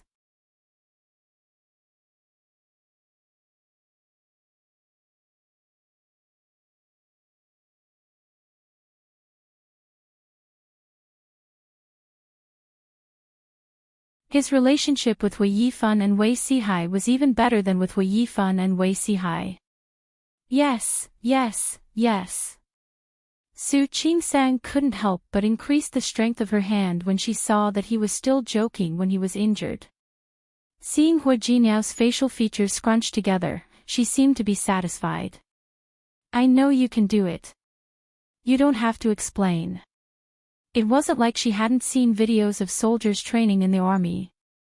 Hu Jiniao, who stayed in the office every day, couldn't compare with someone who came from that kind of place. "Honey." Hu Jiniao was afraid that Su Qingsang wouldn't believe him. "I'm serious. Zhang Yichen is so powerful because he comes from a different family. If I were in the army, I'd be better than him. I wouldn't be beaten by him. Do you believe me?" "Yes, yes, yes. I'll believe whatever you say." It was obvious that she didn't believe him. How could Hu Jiniao let his wife think of him like that? After he finished applying the ointment, he put the ointment on her hand aside. He turned over and pressed Su Qingsang on the bed. "You don't believe that I'm better than him?" Hu Jiniao narrowed his star-like eyes, full of danger. "Stop it. I haven't washed my hands yet." He didn't mind the ointment on her hand. "What are you washing? Just apply it on me later." Su Qingsang almost laughed at Hu Jiniao's words, but soon she couldn't laugh anymore.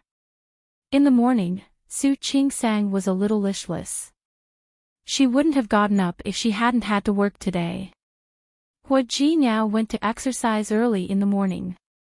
Su Qingsang hurriedly put on her clothes and went downstairs. She was in a hurry if she didn't want to be late.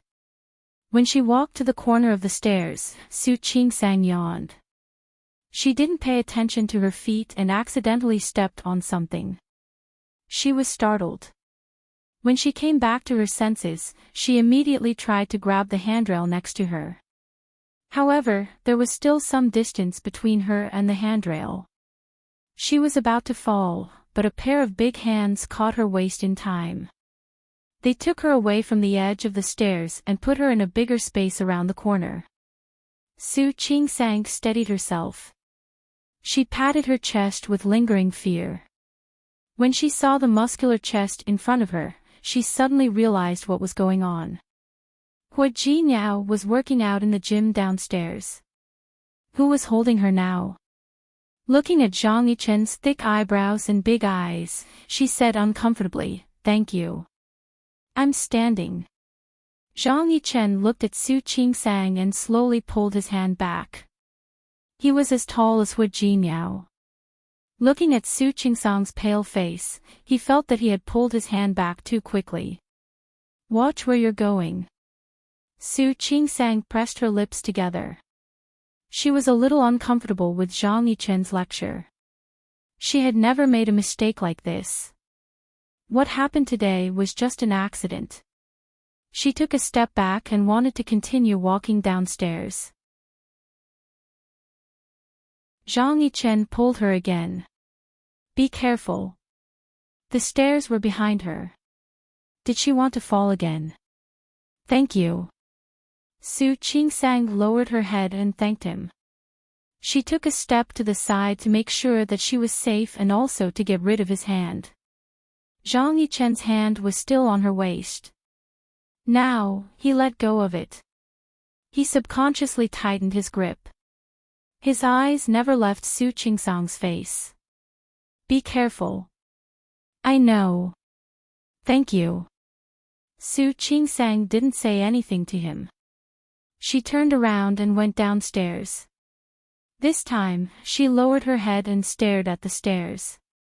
Zhang Yichen also wanted to go downstairs, so he followed Su Qingsang. Su Qingsang wanted to walk faster, but she felt that it would be too deliberate. She might as well walk like this.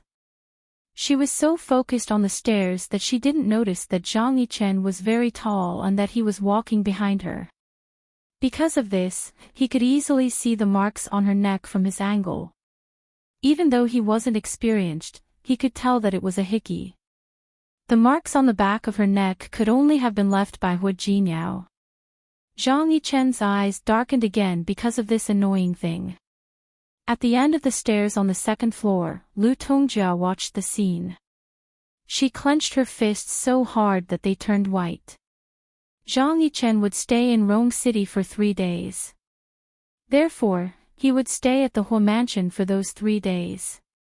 Because of this, Hua Jinyao drove to pick Su Qingsang up every day and drove her for more than an hour back to the Hua Mansion. The third day happened to be a Saturday. Su Qingsang didn't have to go to work. She woke up early in the morning and practiced Tai Chi with Old Master Hua. After practicing for a while, she had become good at it. However, she didn't use much strength. Old Master Hua kept saying that she ate too little. She needed to eat more. "Grandpa, I'm a girl. Please don't say that I don't eat enough. Compared to other people, I eat a lot. You're still too thin. You need to be fatter." Old Master Hua was a little unhappy before, but after hearing his grandson's explanation, he didn't care about his anger anymore. He knew that Hua Jinyao didn't get along with his mother. Hua Jinyao didn't want to have children. However, Lu Tongjia blamed Su Qingsang for it. Old Master Hua was old. All he wanted was to keep the family together. He didn't want to worry about these small things anymore. Before Su Qingsang could say anything, she heard "Grandpa, Grandpa" from the eaves in the distance. It was the parrot from before. It didn't want to talk when it first arrived. In the past 2 days, no one had talked to it, so it kept talking. Old Master Hua laughed again. What a noisy bird. He didn't expect Su Qingsang to give him a parrot. That was really a little noisy. Su Qingsang was worried that she had been fooled and that the bird didn't know how to talk. It seemed that she had been thinking too much. Uncle. The sudden voice made the smile on Su Qingsang's face fade a little. She turned around, saw Zhang Yichen, and nodded slightly. Uncle. When she saw Hu Jiniao, she immediately smiled again. She took a step forward and hooked her arm around his. Finished working out? Yes. Hu Jiniao nodded. He looked at Su Qingsang with love in his eyes. Zhang Yichen stood next to them, watching them love each other. The way Hu Jiniao called Hu Jiniao uncle clearly separated them into two different generations. Yes. Zhang Yichen glanced at Su Qingsang, then turned to old Master Hua. Uncle, what were you talking about? Why did you sound so happy? I was talking about this bird. It's noisy. Old Master Hua thought the parrot was quite funny. You're noisy. You're noisy. The bird usually stayed in the flower and bird shop. It had been trained by the owner to be very smart. Now it was quarreling with people. Su Qingsang couldn't help but want to laugh. However, because Zhang Yichen was standing next to her, she stopped laughing. Hu Jiniao couldn't help but raise his hand to rub the top of her head. It knows how to quarrel with people. I don't know. Su Qingsang looked at the bird hanging under the eaves and thought it was quite funny. Anyway, when I tease it, it doesn't talk. But when someone scolds it, it gets excited. Seems like it's a stupid bird. Hu Jiniao gave the bird a stare as he spoke. Stupid bird. As expected, the parrot suddenly became angry. It fluttered in the cage and said, "You're stupid. You're stupid. Ha ha ha." This time, both Old Master Hua and Hu Jiniao laughed. The corners of Zhang Yichen's mouth turned up a little. He turned to look at Su Qingsang. With this uncle, you won't be lonely anymore. Nice gift, niece-in-law.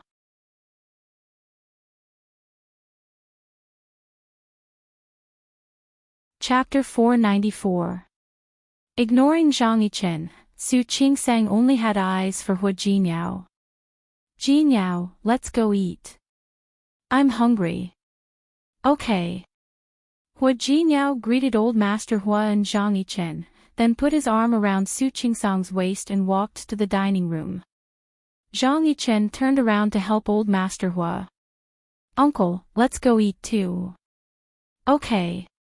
Old Master Hua didn't think too much. The two of them followed Su Qingsang and Hu Jiniao. Su Qingsang was talking to Hu Jiniao in a low voice. The parrot had made a lot of jokes in the past few days. She had wanted to buy it to say something auspicious. However, it refused to say anything auspicious and was very good at quarreling. She didn't expect it to do that. She even felt embarrassed. Hu Jiniao thought it was funny. It was fun to have a bird like that. Zhang Yichen helped Old Master Hua up and talked to him, but his eyes were fixed on Su Qingsang. He also saw the faint smile on her face when she talked to Hu Jiniao. She wasn't stunning, but her eyes were full of flirtatious charm. Zhang Yichen saw the flirtatious charm unintentionally. There was a faint flame dancing in his eyes. However, that ball of flame was quickly suppressed by him. Zhang Yichen only stayed at the Hua mansion for 3 days, then went back to the army. After Su Qingsang found out who he was, she turned the matter over. She would just treat the previous small conflict as an unintentional act by the other party. She didn't take it seriously. So, when she got off work, she was surprised to see Zhang Yichen suddenly appear in front of her office. It was already time to get off work, and the other doctors had left. There were still 2 doctors on duty in the office. When Su Qingsang saw him, she called him uncle. The other two doctors didn't pay attention to her. "What's up, uncle?" Su Qingsang looked at Zhang Yichen and knew that he had something to say. She picked up her bag and stood outside the office. "You're off work?" "Yes." "That's good. Come with me." Zhang Yichen was about to take Su Qingsang's hand when he spoke. She quickly stepped back and looked at Zhang Yichen, her eyes full of disapproval. "Uncle, what's the matter?" Zhang Yichen looked around, thought for a moment, then added, "Can you come with me now? Can I ask for your help? Tell me what's the matter first." Zhang Yichen's voice was soft, but he sounded anxious. "It's urgent. I need a doctor. Now, right now." Su Qingsang looked at him from head to toe. Only then did she notice that there seemed to be some inconspicuous bloodstains on his black coat. Those bloodstains were very familiar to her. Her expression suddenly became serious. "Do you need tools?" "Yes." Zhang Yichen nodded. "Can you hurry up? Wait for me." She went to the pharmacy, bought some medicine and bandages, and returned to her office to get a full set of scalpels. She moved quickly, spending less than 10 minutes. She followed Zhang Yichen out of the hospital and got into Zhang Yichen's car. After she got in the car, he quickly stepped on the accelerator and sped away. Su Qingsang wasn't used to the speed, but she didn't say anything. She just looked at the scenery outside. In less than 5 minutes, Zhang Yichen and Su Qingsang arrived at an inconspicuous apartment. The apartment was old, and the walls on both sides were mottled. Su Qingsang hesitated at the scene. Looking at Zhang Yichen's serious face, she followed him upstairs and entered the door. Almost as soon as she entered the door, she smelled blood. "Save him, hurry up." A man was lying on the bed in the room. Su Qingsang recognized him immediately. He was the man with the crew cut, whom she met in the alley last time. He was shot 3 times. 1 in the arm, 1 in the abdomen, and 1 in the leg. "Why didn't you send him to the hospital?" Su Qingsang asked. She walked up to the man and started to check his wounds. "We can't send him to the hospital." Zhang Yichen didn't explain further. Su Qingsang glanced at him, but didn't say anything. She focused on the man in front of her, who was covered in blood. The wounds on the arm and leg didn't look serious, but the one in the abdomen looked the most serious. The man was lucky. He had lost so much blood and been shot 3 times, but he was still alive. "I wanted to take the bullet out for him, but the bullet went in too deep. I was afraid that I might lose control." The wound was in the abdomen, and it was all internal organs. Zhang Yichen was afraid that he might accidentally cause a second injury, so he asked Su Qingsang for help. "I've already helped him deal with it first. I just bandaged the wound a little. But I need you to take the bullet out." "Got it." Su Qingsang didn't waste any more time. Although she was an obstetrician, she was familiar with stitching wounds. She took off her coat and put it outside, then put all the tools she brought with her on the side of the bed. She bent down, cut open the man's clothes, and started to treat his wound. When she was treating him, she realized that the anesthesia she brought with her was useless. The man had already fainted because of the excessive blood loss. It was fine without anesthesia. He was shot in the abdomen. Fortunately, his internal organs weren't injured. Otherwise, Su Qingsang wouldn't have dared to treat him like this. The bullet barely grazed the man's stomach, almost causing it to perforate. Su Qingsang couldn't help but feel that the man was lucky. She had no time to care about anything else. She quickly took the bullet out of the man's leg, then the bullet in his arm. She took one and stitched the other. She didn't dare to delay. She was afraid that the man would die of blood loss because of her hesitation. Su Qingsang had been a doctor for so many years, and she had stitched the stomach of pregnant women the most. It was her first time stitching a man's stomach. Although it was fresh, she didn't dare to relax at all. Nearly 2 hours later, Su Qingsang finally finished treating all the wounds on the man's arm.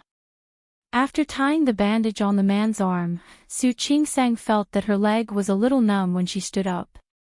It was such a cold day, and there was no heater in the room. Her back was covered with a thin layer of sweat. When she stood up, she saw Zhang Yichen, who had been waiting at the door. Su Qingsang's voice was very soft. "It's done for now." "For now." Zhang Yichen glanced at his comrade on the bed, whose face was still pale. "What do you mean?" "He lost so much blood. Normally, he needs a blood transfusion. But you refused to send him to the hospital. Although I treated him in time, it was still very dangerous tonight. We need to watch him and make sure that he will wake up tomorrow morning. Then, he will be fine." To be honest, the man had been shot 3 times and lost so much blood, but he was still alive. His vitality was quite strong. "Thank you." Zhang Yichen understood. What happened next had nothing to do with Su Qingsang. He looked at the man and said, "I will take care of him." Su Qingsang nodded. She moved her limbs, and when she met Zhang Yichen's eyes, she put her hands down uncomfortably. "Then, if there's nothing else, I'll leave now." "I'll drive you." "No need." Su Qingsang glanced at the man on the bed. "You should take care of him. I'll just take a taxi back myself." After all, the man was seriously injured, and there was no blood transfusion. Su Qingsang wasn't 100% sure that he would be fine. Oh, he lost too much blood. He might have a fever in the middle of the night. Remember, don't let him have a fever. If you really can't control it, wipe his body with alcohol. She had brought alcohol with her to disinfect the wound, so there was still a lot left. She could give it to Zhang Yichen. "Okay. I got it. Thank you." Zhang Yichen thanked her with sincerity. He looked completely different from when he teased her in the alley. Su Qingsang felt a little uncomfortable. She walked out of the room, picked up her bag, and left. "If there's nothing else, I'm leaving. Don't you need to deal with it?" Zhang Yichen glanced at her. She had been treating the man's wound, so her clothes were stained with blood. It wasn't a good idea to run out like this. "It's okay. I have a coat." Su Qingsang put on her coat as she spoke. In this way, he really couldn't tell. Zhang Yichen didn't say anything. When Su Qingsang's hand touched the doorknob, he called her back again. "Su Qingsang." "Yes." "Don't tell anyone about what happened today." "Don't worry. I'm not that talkative." "No, I'm also talking about Jinyao. Don't tell him." Su Qingsang turned to look at Zhang Yichen. When she saw the seriousness in his eyes, she nodded. "And, thank you." "You're welcome." Although Su Qingsang didn't know what they were doing, she could guess a little. Since they wanted to keep it a secret, she wouldn't tell anyone. After leaving the apartment, Su Qingsang stood at the door and looked around. She took a turn and then left the alley. When Su Qingsang got home, Hu Jinyao was already there. He had obviously just taken a shower, and the ends of his hair were still wet. He was sitting on the bed reading a book. When he saw Su Qingsang come in, he put the book aside. His eyes fell on the bags in Su Qingsang's hands. "You went shopping?" "Yes." Su Qingsang nodded and put down the bags. "Did you call me?" "I was shopping and didn't hear you. I just saw you in the elevator." Have you eaten? Hu Jinyao got off the bed and walked to Su Qingsang. He noticed that she had changed her clothes. She wasn't wearing the clothes she had worn this morning. I've eaten. As Su Qingsang spoke, she picked up the bag by her feet and took out a Versace casual suit. It was dark striped and made of sapphire blue material. She compared it to Hu Jinyao and said, "Try it on."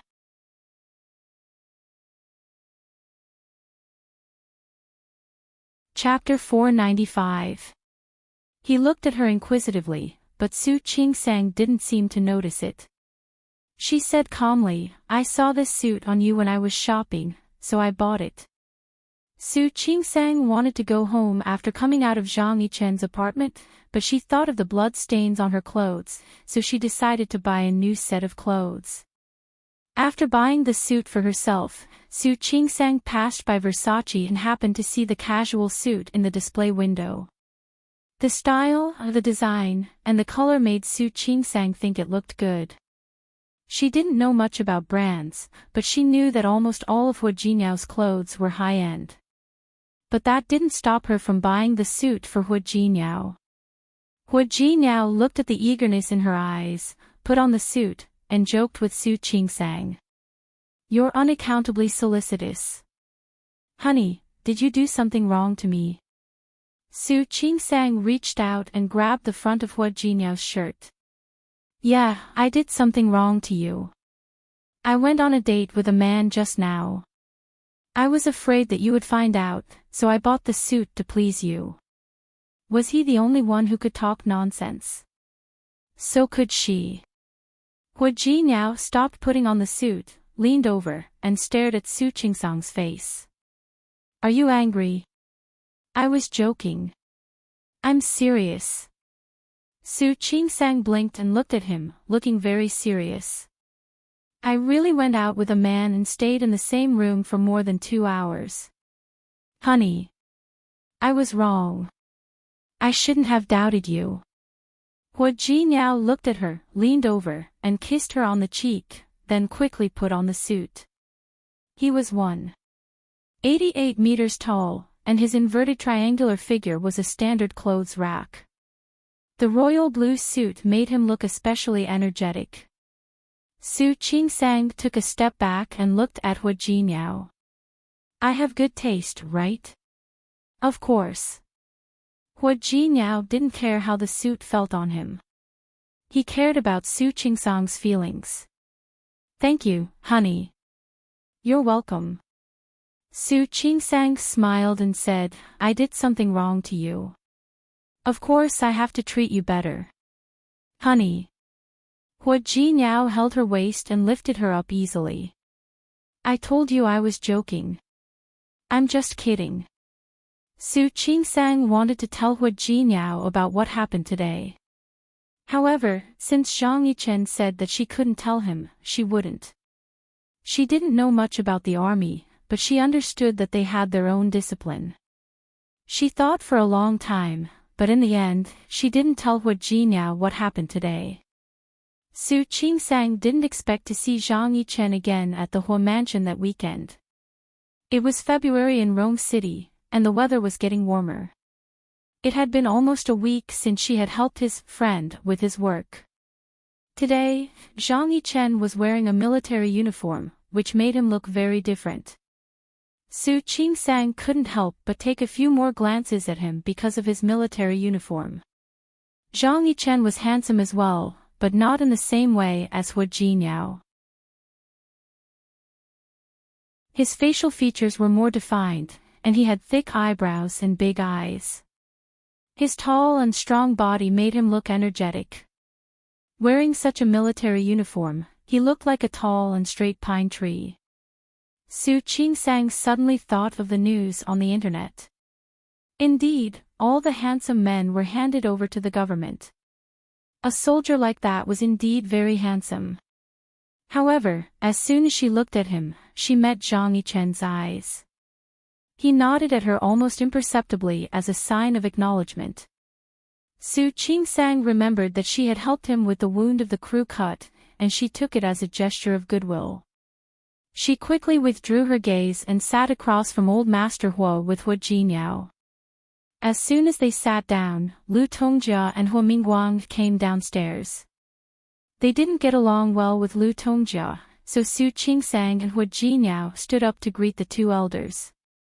Speaking of which, Su Qingsang's way of addressing Lu Tongjia was really awkward. She should have called her mother like Hua Jinyao. However, Lu Tongjia obviously didn't like it. Su Qingsang had been in Rong City for so long, but she had never called Lu Tongjia mother.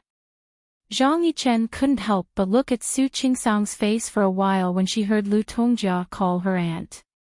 Su Qingsang and Hua Jinyao didn't notice it. Only Lu Tongjia saw Zhang Yichen's eyes, and her face darkened. During dinner, Su Qingsang found that Lu Tongjia's face was very gloomy. It was as if someone had offended her. Especially when she looked at Su Qingsang, her eyes were as sharp as knives. She didn't try to hide the dissatisfaction in her eyes. Other than dissatisfaction, there were some other emotions. Not only Su Qingsang, but even old Master Hua and Zhang Yichen noticed that. "I'm full." Lu Tongjia didn't eat much, but she put down her chopsticks and left early. For some reason, Su Qingsang felt a little nervous. She couldn't help but look at Hua Jinyao, asking him what was going on with her eyes.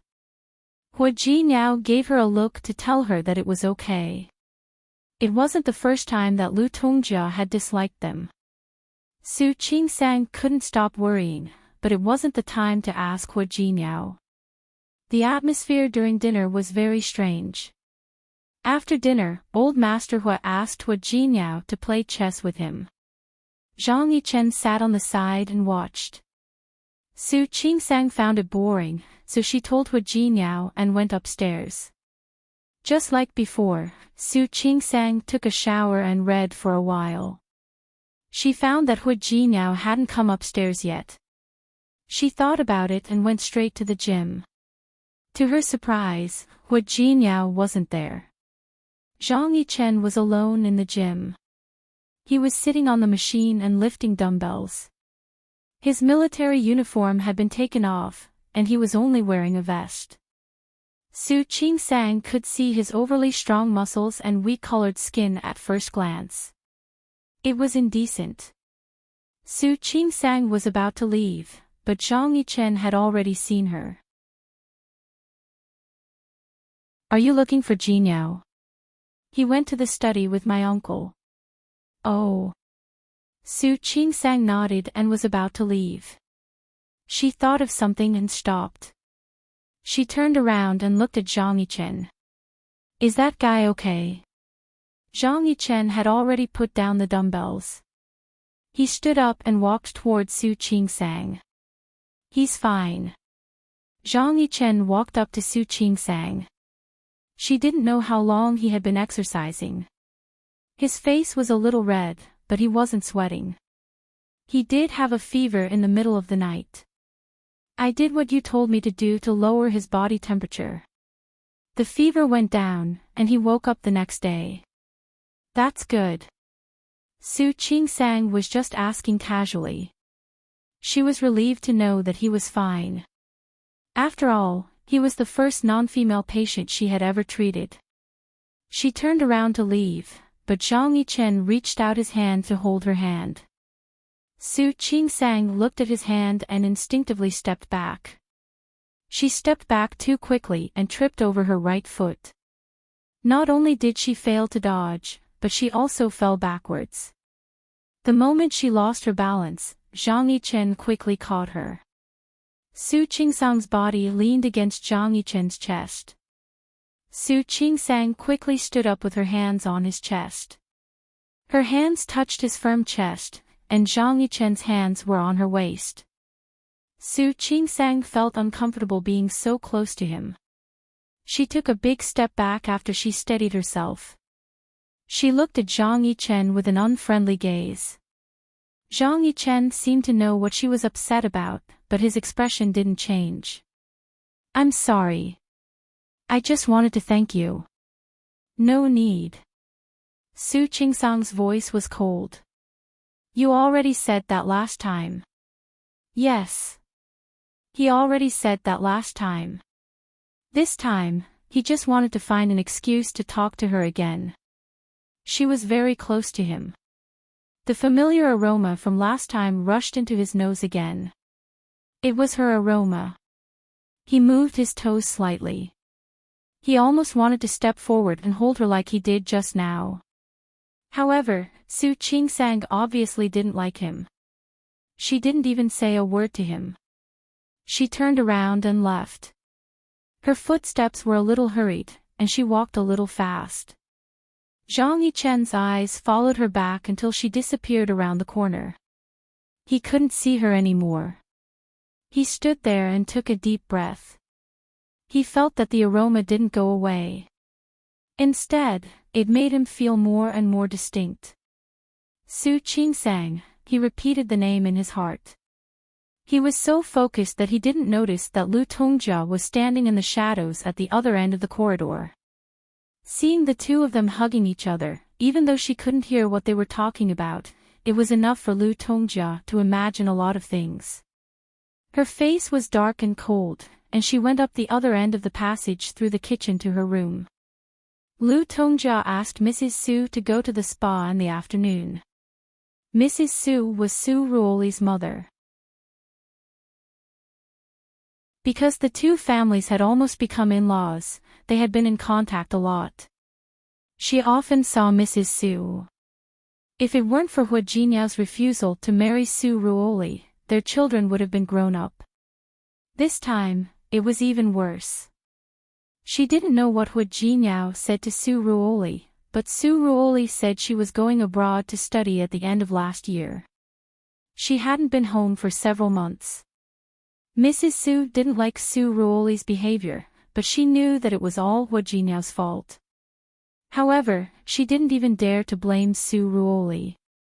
Who could she blame for her daughter's stubbornness? Now that she had met Lu Tongjia, she had to be polite and polite. They went to the club and accidentally ran into Li Xiangyuan, who was with Yi Xianyao. The mother and daughter seemed to be there for the spa as well. Tongjia. Li Xiangyuan's eyes were full of surprise when she saw Lu Tongjia. What a coincidence. I didn't expect to see you here. Li Xiangyuan was Li Juanqing's aunt. Li Xiangyuan was born in the Li family and married into the He family. She was also He Xiankai and He Xuanyao's mother. The He family was not as powerful as the Hua family, let alone the Li family. However, the Li family had a lot of resources. When Li Xiangyuan married into the He family, it was considered a low marriage. She and Lu Tongjia had known each other since they were young and had a good relationship. It is quite a coincidence. Lu Tongjia greeted her and immediately saw He Xianyao, who was next to her. If she remembered correctly, He Xianyao had taken all kinds of opportunities to come to her house. She also knew that He Xianyao liked Hua Jinyao. Auntie Hua. He Xianyao had always been good in front of Lu Tongjia, and it was the same now. You're tuning into the LoveLore Library YouTube channel. We're so grateful for your support, and don't forget to subscribe to join us on this incredible journey through captivating stories. Your generosity through donations truly makes a world of difference, as it's the primary source of revenue that allows me to expand and enhance this channel for you. Thank you from the bottom of my heart for being a part of this adventure.